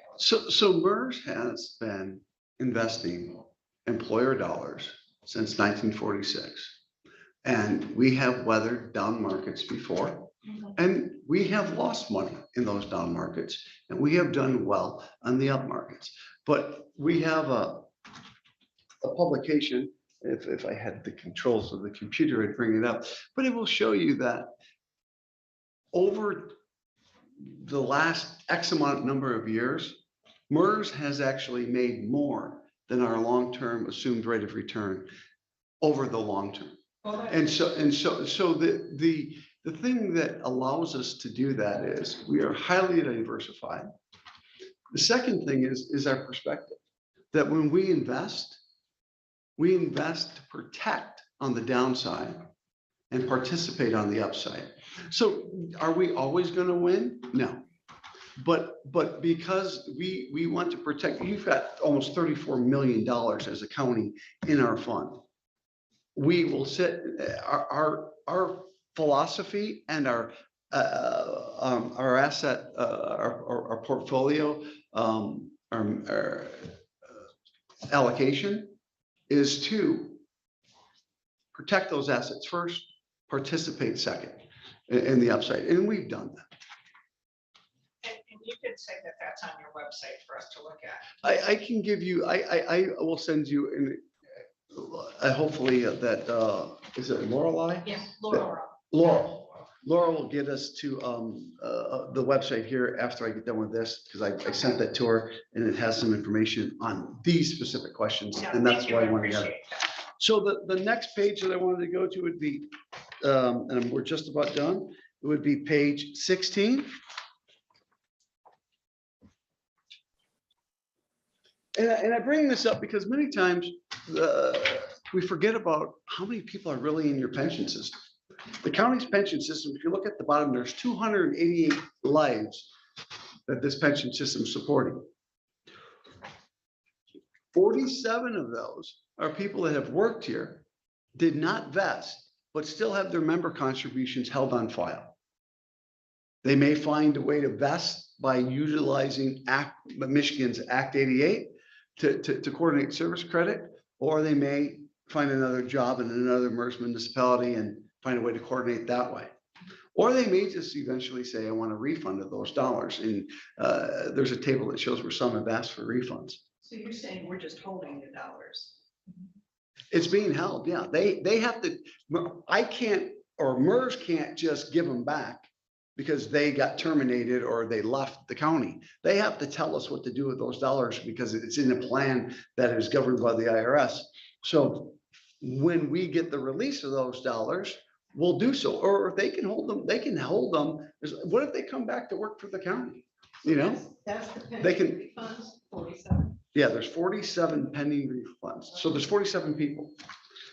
But those, if that employee never comes back to work for here or for another system that has MERS retirement, those are leaving on county funds. No, what they belong They go to, against they them. they belong to the funds that you paid in on them Yes. that they did, but I'm talking about their dollars that they paid in for their 2% 47 contribution. that you have contributed and you have their dollars out there Yes, since 20.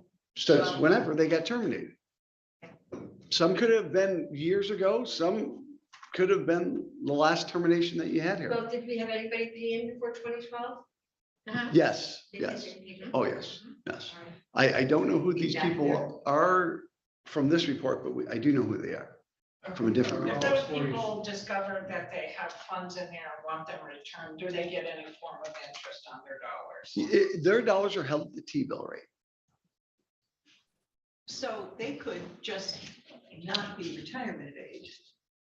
And when they reach retirement age, they will ask for these funds to start being. They can take them now and utilize them in a rollover to their personal account or IRA or to their new employers, a 401k, and whatever they want. They have options. And we tell them, we know who they are. We send them postcards. We send them emails. They can decide what they want to do. Are all 47 vested? No, that's why that's why they're pending refunds. If they're vested, they would be vested former members. You have 16 of those. So they worked here, they vested, they've earned the benefit. They're not old enough to get a benefit. They have to wait until they're 60 years of age. Or they somehow meet an early retirement option through other years of service and things like that. I think my wife was one of those 16 people. Doing a great job today. It's a complicated subject. It is, it Doing a is. Well, great thank job. you. Thank you. Do you have any idea about how much money is tied up in there with the pending refunds? I do. It says right there, pending refunds.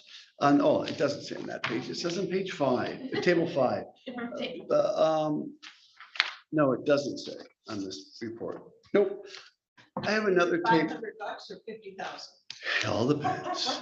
Okay. I mean, 2% of someone's payroll, if they work 9 years and didn't invest, they're not vested, but 2% of 9 years of wages could add up to a fair amount of money.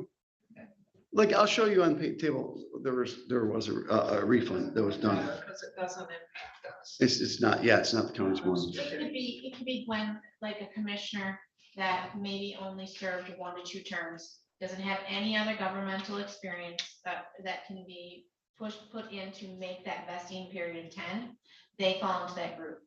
So if you don't have Act 88 where you worked in another government, you don't have MERS to MERS, like you came from Grand Traverse or Benzie or something like that, your money sits there The county has paid their portion, you paid your portion, and when you decide you're no longer going to, you ask for a refund, and they refund your portion to you, and your account with MERS is then closed. There's no going back. Okay. There's always a way to go back. What's that? There's always a way to go back. You know what? I was actually given bad advice. I just talked to Deb that last year. I worked at the road commission, just if you wanted a sidebar on that. Mhm. I worked at the road commission and they were defined benefit.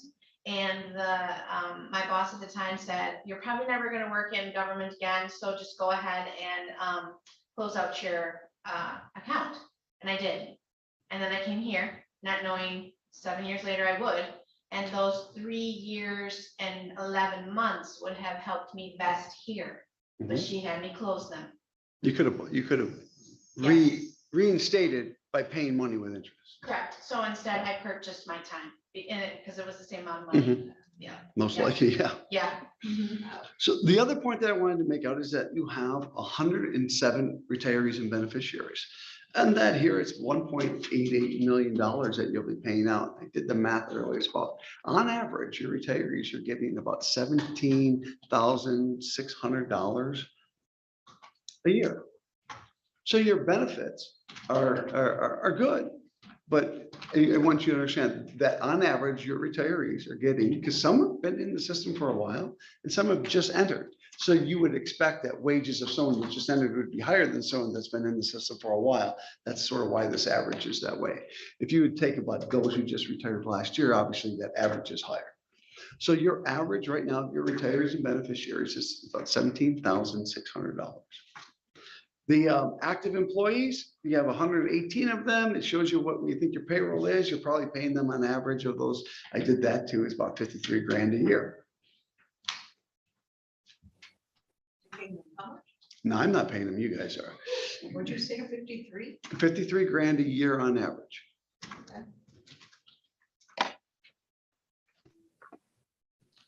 Table 4 is the market value of assets.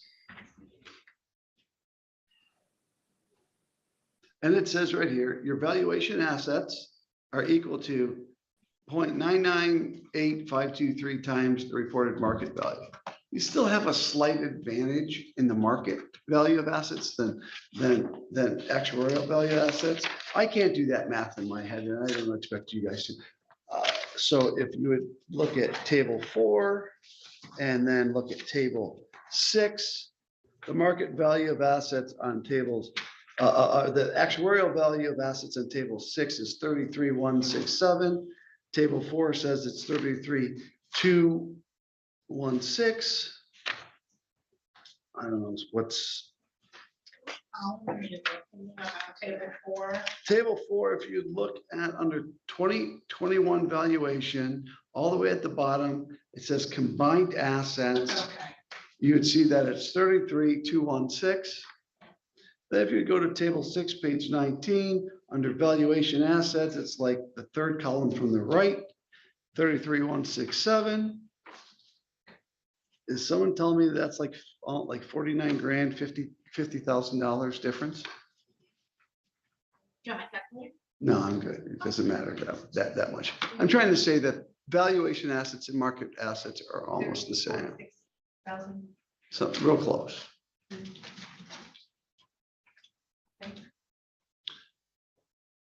So we always track your market value of assets. Every other value that you see on here is an actuarial value. Because they're actuarial, do the reports, and they have rules and they have policies and they have things that make things easier for us. Table 5, page 18. This is a historical view of what the county has made in contributions and the return on investments. And when I say return on investments, it's not market, it is the actuarial value return on investments. And if you can see, your required contribution back in 2011 was a little over $750,000. In 2021, your required contribution was $933,000.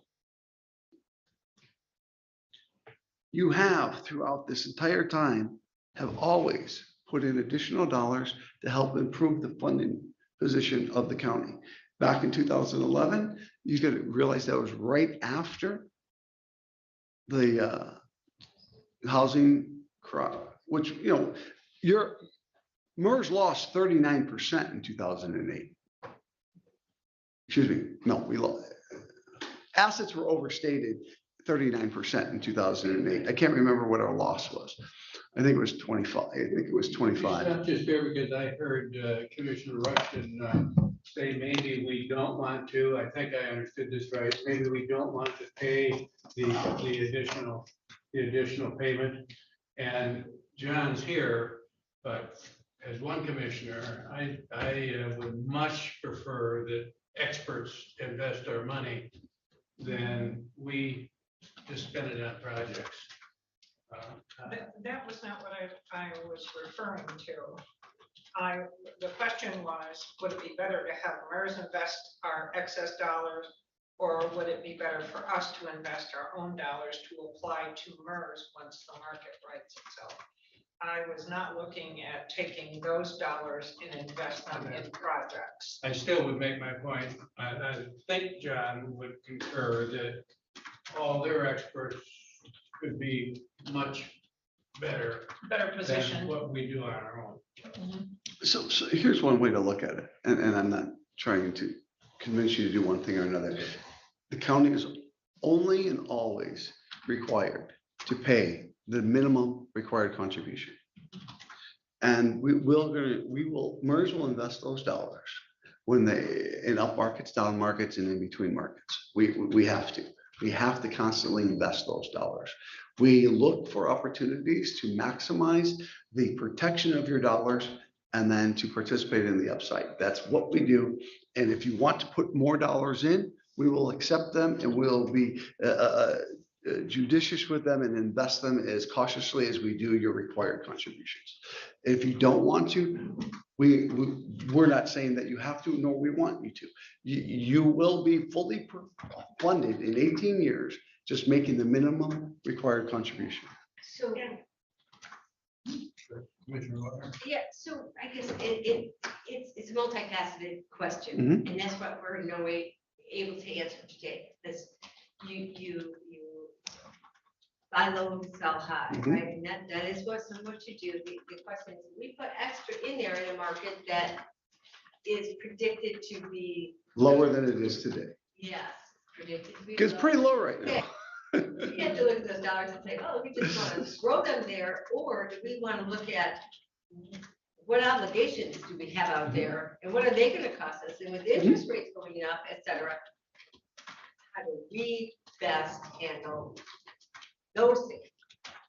And maybe for a year or two, we don't want to invest extra, so we can see where we are. And that's what you'll have to do. You look at, the market in January was here, and the S&P 500 now is about 20% lower than it was in January. Is it going to go lower another 10%? In 2008, it lost 50%. So how do we know? Is 20% the bottom? I don't know. So, and then at some point, at one point we get up around 90% funded. It's really not worth even throwing more money at it. Worth what you guys feel the values of funding 100%. That's because you never 100%. It's a moving target Yes. day to day. But what I guess our question will be, we will be having to look at how many, you probably get into that, how many retirements we're expected to have over the next little bit, how we're going to start drawing down those dollars. And so as you look at this table 5, and it shows you the benefit payment, which is, I think, the 6th column from the left, you can see over these 10, 11 years that your benefit has more than doubled. Your benefit payouts have more than doubled.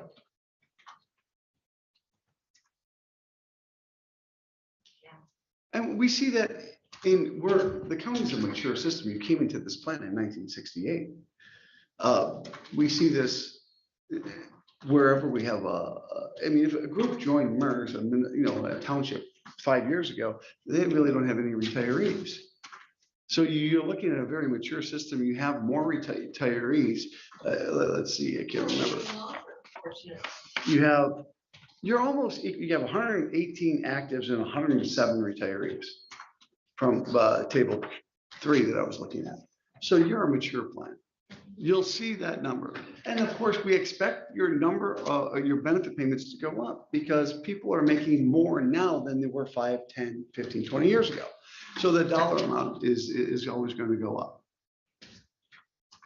And we expect that. But if you look at your investment income has it's fluctuated.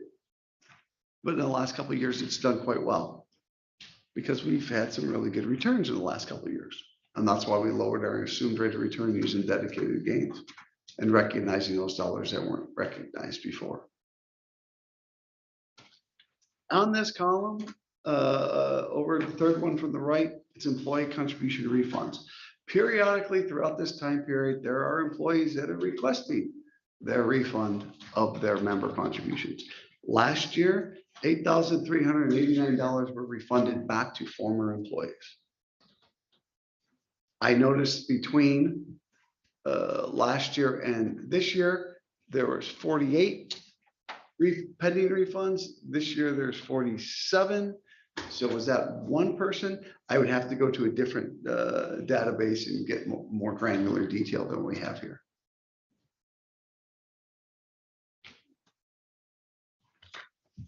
We've already viewed table 6, so let's go to page 21. This is a historical level of the assets and liabilities. Just keep in mind that in this graph here, where it says valuation assets, valuation assets mean actuarial assets, not market rate. In 2008, your assets were overstated by 39% due to the losses of the market. If I would have shown you your market report then, you would have seen that number of 12 million being 39% less. Just because this is not a market rate table, it's a valuation table. However, the last time that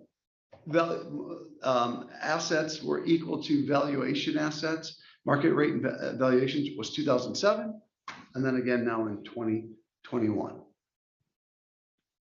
And so when you look at 2021, we showed you there's about $50,000 more than what you see right here. You can see the growth of your funded position over this time. A lot has to do with your extra contributions. You would not have continued to grow that fast if you did not put those extra contributions in. You would have been slowly working off that 39% overstatement by making the minimum required contribution. But the other thing that you look at when you see this, you went from liabilities went from 16 million to 37 million. And assets went from 11 million to 33 million. So all in all, because of your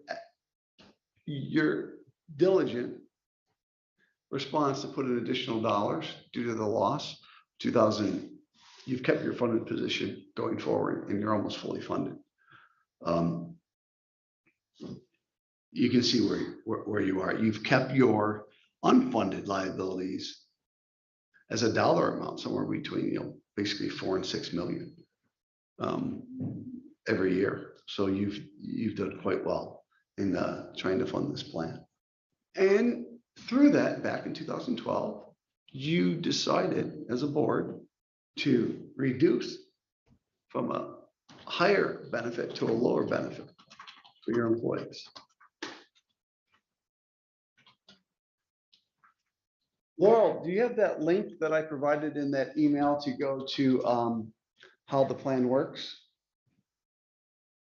I did look up the non-vested former employees because I looked at the census. So that amount that Gwen was asking about is $50,000 of employees' money that's in there to be returned. Laurel did send that link to all of us. I just checked. Okay. Can she put it up here? 47 something, John, I thought. So the 47 non-vested former employees, their accumulated contribution balance is $50,203. I know she can get it up here. I just wanted to show you some resources that you guys have if you want to learn more. Like who those are those, So it could be an employee that started here last year and then decided it wasn't, for them, you know. but There they're it all is. from 12 forward? No, they're all over the place. They're All all over. over the place. You have division ones, twos, mostly it's the. Thank 12s. you. Mostly 12s. And they're just waiting for a refund. Or in some Or cases. they haven't asked for a refund. They haven't asked for a refund, I'm sorry, haven't asked, or they haven't, or they could also be at this point at another MERS, but they're not linked yet for vesting. They haven't reached the number yet. Correct, they haven't reached that number. But Once they do, all they this will. fund is refundable. All these dollars are refundable. The 50,000, so basically think of it as they're just like in a waiting pool, and they're waiting, are they at another entity where they're going to combine MERS to MERS and become then part of your vested to get a Former, benefit, yeah. former, go into your formers, or they might be somebody that worked here for 6 months and never wants to work again, and eventually after, at the age, they can request it anytime though, right? Mhm. Yeah. But a lot of times people will wait till they're 60 to figure out if they went to another MERS or another Act But 88. say that employee, that employee, he was here 6 months, he paid in at 2%. Yep. Mhm. We paid in 6%. 7 or 8, Seven depending or on- eight yep, percent. yep, mhm, That 7 or 8 is working for you. that stays there. Absolutely. Yep. He can only get back that 2%. Correct. Only the 50. That's, yeah. Yep. So we have a lot of online resources. And since there are some new commissioners here, what I'd like to, if you can scroll down to a little bit where it says the formula. So here, what this is, and I'm going to use your current plan for your new hire. You got 69 employees in there. And so what that means is we have this term called final average compensation. So if for Division 2, I believe it's 5 years. Did I forget that? Division 12, excuse me. Division 12 is a 5 years. So what we do is we take the height, 5 years. that's what I'm going to explain right now. So what it is the highest consecutive 60 months of employment. That's what you're looking at. They'll use that and then they'll come up with an annual salary amount. They'll take their service credit, how many years they work here, months and years. And then we have the multiplier is a 2% multiplier, I believe. Yes, it is. So I like to do it this way. So say someone's here, I'm going to do easy math because I don't have a calculator. Someone's making $50,000. They're going to work here for 25 years and then they're going to retire. So you take the 2% multiplier times 25 years is equals 50.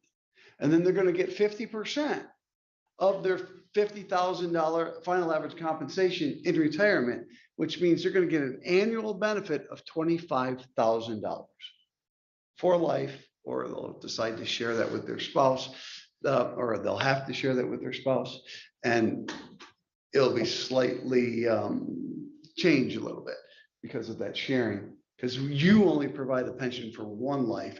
And if they have to share it because of state law, or they're going to share it because they choose to, then they have to take a reduction so that ultimately it's what we feel over the long term, what would have been their benefit. So scroll down just a little bit more.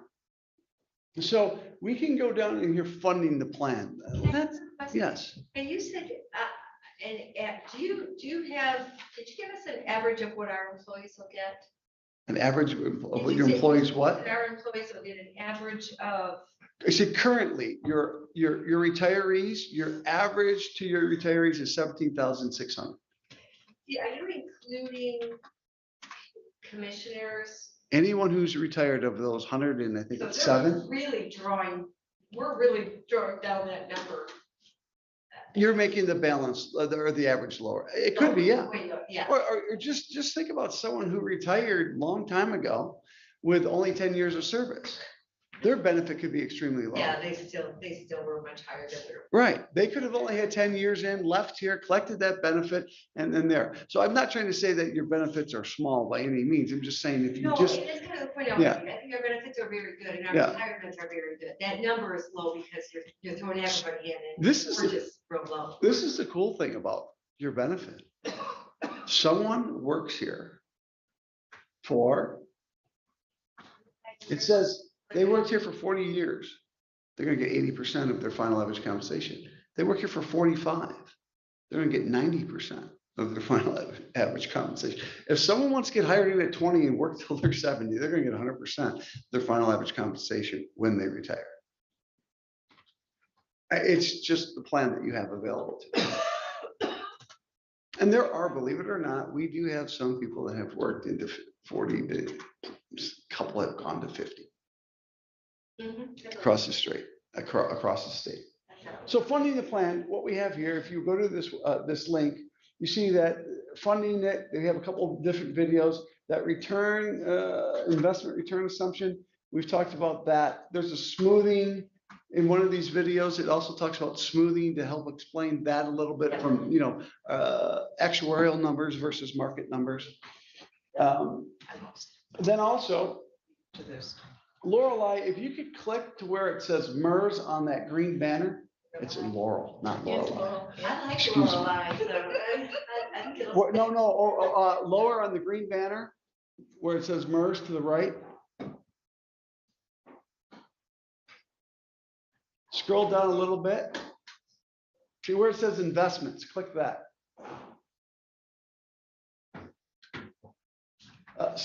Scroll over on the right side. Keep going.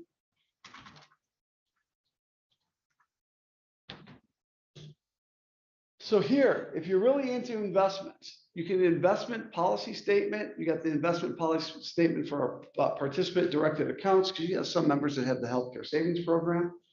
Then you have some of that information right there. That gets you to more about what we're investing in. And so those are online resources for you as well. And those are located at, you get to the MERS site, you click the 4-letter word MERS, go to investments, and you can find some more. There's a ton in our CAFRs there as well.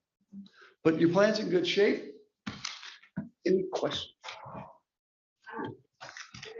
Yeah, so I don't know, maybe if you're prepared and would want to use the whiteboard, but could you, we had to say, the question is, we're gonna say, well, we don't want to define benefit anymore. We're gonna go right to define contribution Yeah. in Garrison County. There's that bell curve you explained some years ago, because we have a lot of pending retirements or potential retirements, I should say. What is that going to do to our plan? So years ago, we had a policy that if you went to defined contribution, we had to accelerate the funding of your unfunded accrued liability. So our policy of our amortization of the unfunded accrued liability caused that to happen.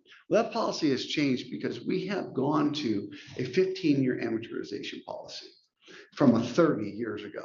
And we have been doing that all along without you going to defined contribution. We've been accelerating your amortization every single year. For every year that goes by, we're shortening it until we get to 15. We're currently at 18. Next year we'll be at 17. Eventually we'll be at 15. And then it's layered in. No liability or no gain, no loss or no gain will be recognized for more than 15 What years. is up? 15 retirements in the next 2 years. So what you're saying is we're in a much better position We- now if we saw 15 retirements in the next 2 years. Well, yeah, because we've planned for it. We know that they're going to happen, and we have put in. What would that do to our numbers? What would that do to our 89%? Well, you'll pay out. You don't pay it all out at once. Right. You pay it out But monthly. there would be some big chunks. And then what you'll do is you see how we went from, one table 5 was like 1.1 million. Now we're at 1.8, or actually it was at 700 and some thousand. Now we're at 1.8 Right. million. So you can see how that will grow, and it will continue to grow. But your required contributions that you've put in to get to where you're funded are going to, because people, every time someone retires, theoretically someone drops off. What? So we should be budgeting for the numbers that, I imagine we get those, right? You'll give us the numbers we should be budgeting for 2023. That is what he went over. Yes. Yes. So the schedule that he had where he told you that your group is locked and you have 942,000. So when I looked at these budget figures, I ran what we Okay, had that was my prepared, point. yes. We have In your budgeted, okay. 718, which is or 719, which is your retirement line item for each employee by departments, you have budgeted $1 million a little over $1 million to make sure that those MERS payments can be So we made. need a little bit more than that, you said? No, I think it's 942 is what he's. what is- Yeah. is on there. 942,280. Yeah, Okay. yeah, so when I ran the figures. Oh, you know, I might have been looking at future. Yeah. Future. And what, prediction or when whatever. Jared Yes. picked a couple of those Yeah. worksheets, when I run all of that, you do have already budgeted the minimum and plus you have some over. But Commissioner Lautner, I like your question, is we don't, Yep, and the additional 250. we don't assume that every employee is going to retire at their earliest eligibility. There's a probability that they will retire at their earliest eligibility. You may have some that will, because you don't have healthcare for retirees. And so they may, I mean, we have this board has looked at that and put in some monies. They have some monies, but is that enough? So will the need for healthcare keep them longer so that they don't retire at their earliest eligibilities? I mean, we all have to deal with that. I mean, I look at that in myself. How long am I going to work? And the number one question is, how do I pay for healthcare? Right. So that's one. That is one a thing there. benefit. It's a big benefit. I don't know what it costs here, but across the state, I'm hearing about $17,000 That a means year benefit for two to us people. that we will keep those employees longer. You may. This has been helpful, and you've given us a link. I think we ought to look, we have another couple of agenda items we need to deal with.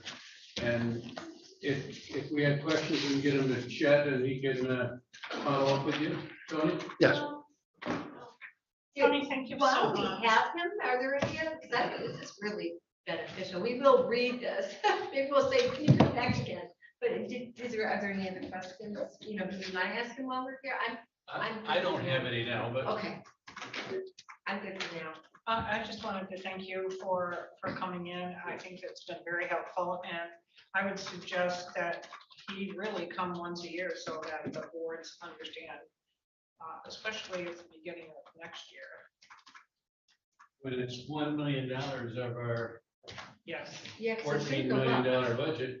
That's what I was looking at. It's- Your actuarial is produced and we usually receive it each June. So once that is in your hands, Jared can schedule with Darcy and have Tony come up and explain that, even if you want to do it an executive session, Oh, that I like he used it. to do it then versus budget. Yeah, I like that. And you got our groups in here, right? Did you see those? Are all these all our groups? I'm not sure I know what you mean by groups, At the but, back of the actuarial, it shows. oh yeah, all changes. the changes. That's the historical, where you've made changes, where you've increased, where you started out with a lower benefit, you've moved them all up, and then you stopped, and now you've gone to Division 12. We'll read that. Thank you. Thank you very much. Like, you guys have a good rest of your meeting. Thank you. That's good work. We'll try. Jared, are you coming forward? And we'll continue on with item number 3 on our agenda. And with Jen here and Jared here and John here, if we have any questions concerning any of the departmental budgets. And we may have more later, but any that we want to ask now?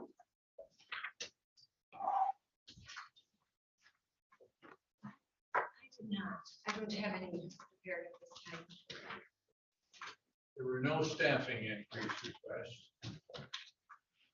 I think I got one just recently for the 86th District Court. I think it's just like 0.2 of a full-time employee. So we could look at that. I think Grand Traverse already approved it, so we might be looking at that. We can bring up. So what that means is on the district court in the department of the general fund, it's a contractual service you have as a tri-county. So Grand Traverse bills us for any and all employee costs. So was that dollar figure reflected in our budget? It is not. No, I just recently got it. So that's a Grand Traverse County employee. That we pay. But we That we're pay gonna a pay. percentage, I yeah. think it's 10. Did you get did they send you that? It's usually like 10%, 7% between Antrim Yeah. and Grand I Traverse. think I got it, yeah. Mhm. I think it was 11% for us, yeah. So, I wonder too, if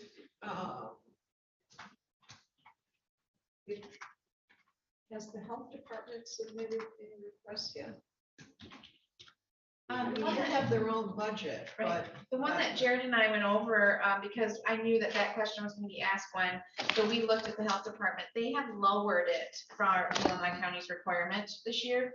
And back in the back of your narratives, it states something about Benzie County doing a fee adjustment, and so they're going to use fund balance instead of asking Yeah. this county to contribute more. so if they have to, if they are gonna need, I believe, another employee, and part of that will be, I wonder how much of that will be funded from fees from inspections? How much? They have not asked for more money. No. They have not. Not, and there was no discussion at the health board meeting on that when that issue came up. Although Eric Johnson has told me they will need another, another employee in the environmental health department to cover those inspections. I just wonder. Today we deal with the paperwork that was presented. And then if there's requests in the future, you'll deal with that at that time. Yeah, I guess I'll just. It could be that typically the health department is on a different calendar than us. They use the state calendar, I believe, just because the way they invoice us as well when I look back. So it could be that they're not looking at that until later. Because they probably already prepared their budget for an October 1st start, would be my guess. But again, that's just a guess. But if they're off a different cycle than us, their request, if they're going to look into that, you probably won't see that until 23, when you're into 23, and then you can make an adjustment. This is a question for Jared and Jen both. In this whole note, are there things we should be concerned about that we haven't addressed? I think there are things that we should hit on that are kind of like the highlights of the budget. And of course, we're gonna go through and have to redo this for the percentage increases and stuff for the employees. But if we want to go through some specific things, there are specific funds that, like Jen had brought up with the 470 fund, where we're gonna have to transfer some in. We're gonna have to look at that in the motor pool as well. Yeah, and I think that's what, I know that Chen had to leave, but I think that's when he's talking to you about what you want to have next in agenda items. Yeah. Motor pool is a huge facet of that. Where's the money gonna come from? What do you wanna do? And then you have purchases that people wanted, like the 4 911 state, the consoles.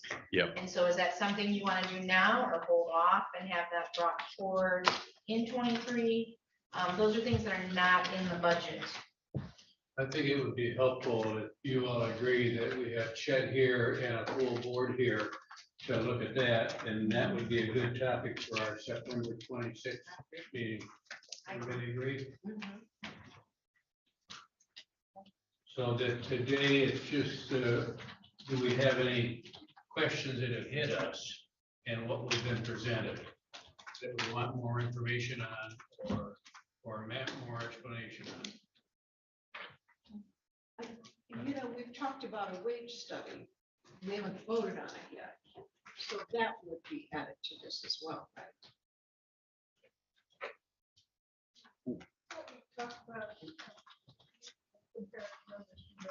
I talked about in November, having discussion of the proposals that were submitted. But my understanding is we were going to forward that to the new board. I think. That is what I recollect from minutes, yes, that you're gonna wait till after your administrator search. That was the consensus at the last meeting. You're waiting until the consensus, or till you have your next administrator and new board, and then they would configure. But then we look at the bids that were submitted in November. I remain concerned that our senior services director is. We'll say that into the mic so that I remain concerned that our senior services director is underpaid. And our sync with other directors. that's not a question, though, that's a concern. So Yep. we'll put that at the meeting of the full board. Any questions for Jared or John on the budget book? I'm looking forward to getting the corrected updates so that we have everything. We're almost there, right? Oh, yeah. I mean, probably not by Monday, but we'll be looking into adding in the increases for everybody. And, that's going to change pretty much every single budget as we go through there We have a budget meeting on Monday. Good. Yes, we do. But what you're saying is we're not gonna have the updated. The information. 3% added in on, Right. yeah, We're not I gonna have mean, we can try, but I don't know if we were planning on doing that or not. Okay. All right. Well, That'll touch every budget, of course. it is Thursday afternoon. Is Chet back here on Monday?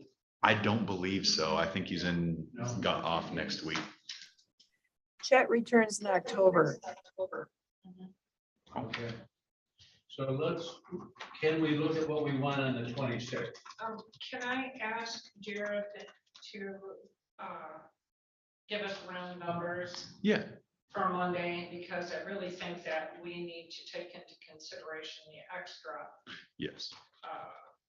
ballpark effects that it's gonna have on the budget. Sure. Okay. Think so. What else on Monday, the 26th? Jared or Jen, what suggestion do you have for what we hit on the 26th? I think you could have a discussion on what you want to do with motor pool for sure. If you're gonna up it and where you're gonna get the funding sources to pay for the cars. Because the schedule isn't working when we're replacing them now. So I think that's definitely something to talk about. I don't think Chet lined up anybody to come in. Laurel, do you know if Chet lined up anybody to come in on the 26th? I do not know of anyone. Right. I believe Liana, last time, since the last budget meeting, presented me with a new capital outlay plan for her. It's an increase of, I think, about 95,000 from what we have in here. So maybe if you want her to be in for that, to kind of present something, we can be in touch with her. Are you okay with that? When we say her, who are you referring? Liana. Okay. Yes. Yeah, that would be something that we need to address. I mean, if Laurel can verify with Matt and Sorgi and talk to you about those consoles. We should talk about those. If Matt can be here, that would be a bonus, because that definitely puts, like where John and Jared were talking about, if you're gonna put that, that's a capital improvement, so it goes into that checking account and is expensed right from there for next year. A question on the motor vehicle fund, the request is 216,155. Yes. Does that include the request for the building safety department, their request for 2 vehicles? Are those 2 different things? I believe those are two different things. So, Two different things. okay. So what about the 470? Were we gonna talk about? Yeah, you need to Yep. talk about, so if Matt can come on his consoles, his new areas for the 911 dispatchers, that's estimated, I think, at either 125. It's 125, right? 125,000, you need to come up with the money for that. And they want to do it in conjunction with another project that they have going. Correct. And the carpeting, is that already in their budget for this year? No, that's what needs to be amended for October.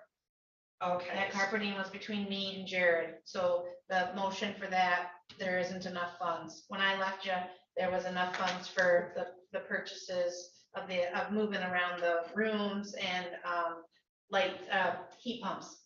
That's all that was there.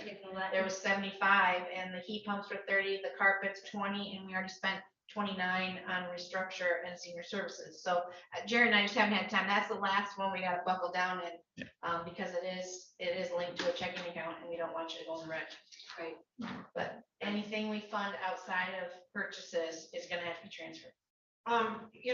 Why don't we bring the director in on that? Because how urgent is that? How urgent is it that we change the carpet and do this redesign? What's the Is urgency? this a full jail? Or just 911? I think it's just I think 911. it's just 911. Because they have, I think the whole jail has issues. Don't they have tripping hazards? I think they've got frays and. They were doing the one They're area, duct I taping know. it down, I believe, right? I think they're duct taping. Didn't we fix that? Bad. Didn't A we portion find of it you did. several months ago? Yeah, there's that black mat, whatever they Yeah, I put, know, they're but putting I down. don't know, I thought they still were having some troubles. I'm just over there. So we can see if Director Ansardi can come. I would like him to speak to that issue, because if that's something that we can hold off on, you know, we want to do it right all at once. But if we find ourselves a little bit on the short side this year, And it might actually, I'm sorry to interrupt, might actually not be part of the budget this year, but maybe your building committee to look into that. You know, a committee, you know, because he is restructuring, it sounds like the area, right? that just, you know, maybe Maybe we something to can ask group Chet, that all together, right? Yeah. We had a request from Parks and Rec. I was just gonna say We that. can put that on. Okay, yeah, I would like to hear from these different projects that, you know, we have an option with. Motor vehicle fund, I don't think we have an option. You don't. So we're gonna have to have a discussion on that as far as, are we gonna increase the per mile Right. fee, or if we're gonna add general fund dollars to that? We're gonna have to look at that. How about the discussion on the creation of the campus services director? That just Um, keeps staying on lists. Could you have her speak into the Oh, I'm sorry. microphone? How about the discussion on a campus services director? That keeps, Facilities manager? yeah. Was that mentioned at the last meeting though, that Chet was gonna wait to see on your HVAC and have Gary, right, because that's your regular, it's your executive session. Yeah, we keep talking about, do we need a facility? Right. I think you have to make your decision on your HVAC to decide if you're gonna go with option 1 with DW or option 2. I know, but we were talking about revamping our facilities manager. That's But there just, were two different options that Chet presented to us on that. If and I you think have- He needs to be here for that. okay, He gave us two options to look at. They were quite different in cost and okay. So maybe campus services director, I'll put in the minutes to be at the next meeting after the 26th when Chet's back. Is that what, right? We should start looking at tracks then. I would say if we can get to the first 3 in a budget next week, 'cause we only have an afternoon, I think. So that's probably enough topics for next week. We can get those. And we had on the list drainage district, and if Steve's here for Parks and Recreation, if we have time, we could handle that discussion. That makes sense. Yeah. Do you know his budgeted amount this year? For, Does he have for the drum commissioner? Is it- No, we're, that's gonna be one that we're gonna wait and see how much revenue you have. Yeah. And we have to carry what those contracts were from 22 to 23. And see what's left to spend. Okay. And it might be pretty big, so. We can find out what wasn't spent at the end of 22. Right. And then it needs to be, because those contracts are already signed In place. in yeah. place. Yeah. And at some point, could we get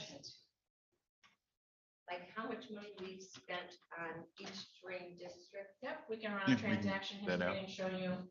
'Cause I know we're keeping track of them. Yes, we are. Pays we can get reimbursed. So what do you have on the agenda for Monday, Jim? I have motor pool, 911 director, if we can, and Leanna, for sure, on an IT request if we can. And then if you can get to Parks and Rec, if Steve's here, you've got drainage and Parks and Rec. Right. Does that sound? That's the full, I think that's the full We're gonna meeting. look at the Yeah, 470. 470 would be in with the, if 911? Matt, yeah, if Okay. Matt can be here. Otherwise, you just want to wait, I believe, and do it as a package. Okay. But we know, like John suggested, you got engineering of 50, it's gonna come in that fund at some point, it'll be a contractual service. Laurel, are you listening? I am. I've jotted a few notes down. Chad is going to call in the morning and we'll let Chad invite the people to come on for Monday. Everybody okay with that? Good. Thank you. thank you. We have future meeting dates. an agenda topic. They're always tough. We don't have to work here right now. We're gonna meet on Monday. Bring your calendars on Yeah, Monday. let's do Okay, that Monday. good. Thank you, Jared. Thank you, John. Thank you, Jen. Thank you, everybody. You know, this week we should have this, spending. I gotta take Right. That was a good idea. Any public comment, John? Any commissioner comment? I would just like to say it was, I feel a very good meeting day today. We got a lot of information. I want to thank our treasurer and our finance department and our auxiliary finance department for all their input. So yeah, I think we're headed in the right direction, keeping on good footing. And that's all I got for today. Anybody else? I would just say my apologies for being late. I really thought I could make it back by 1:30, but thanks for covering. Okay. Could we have a motion to adjourn?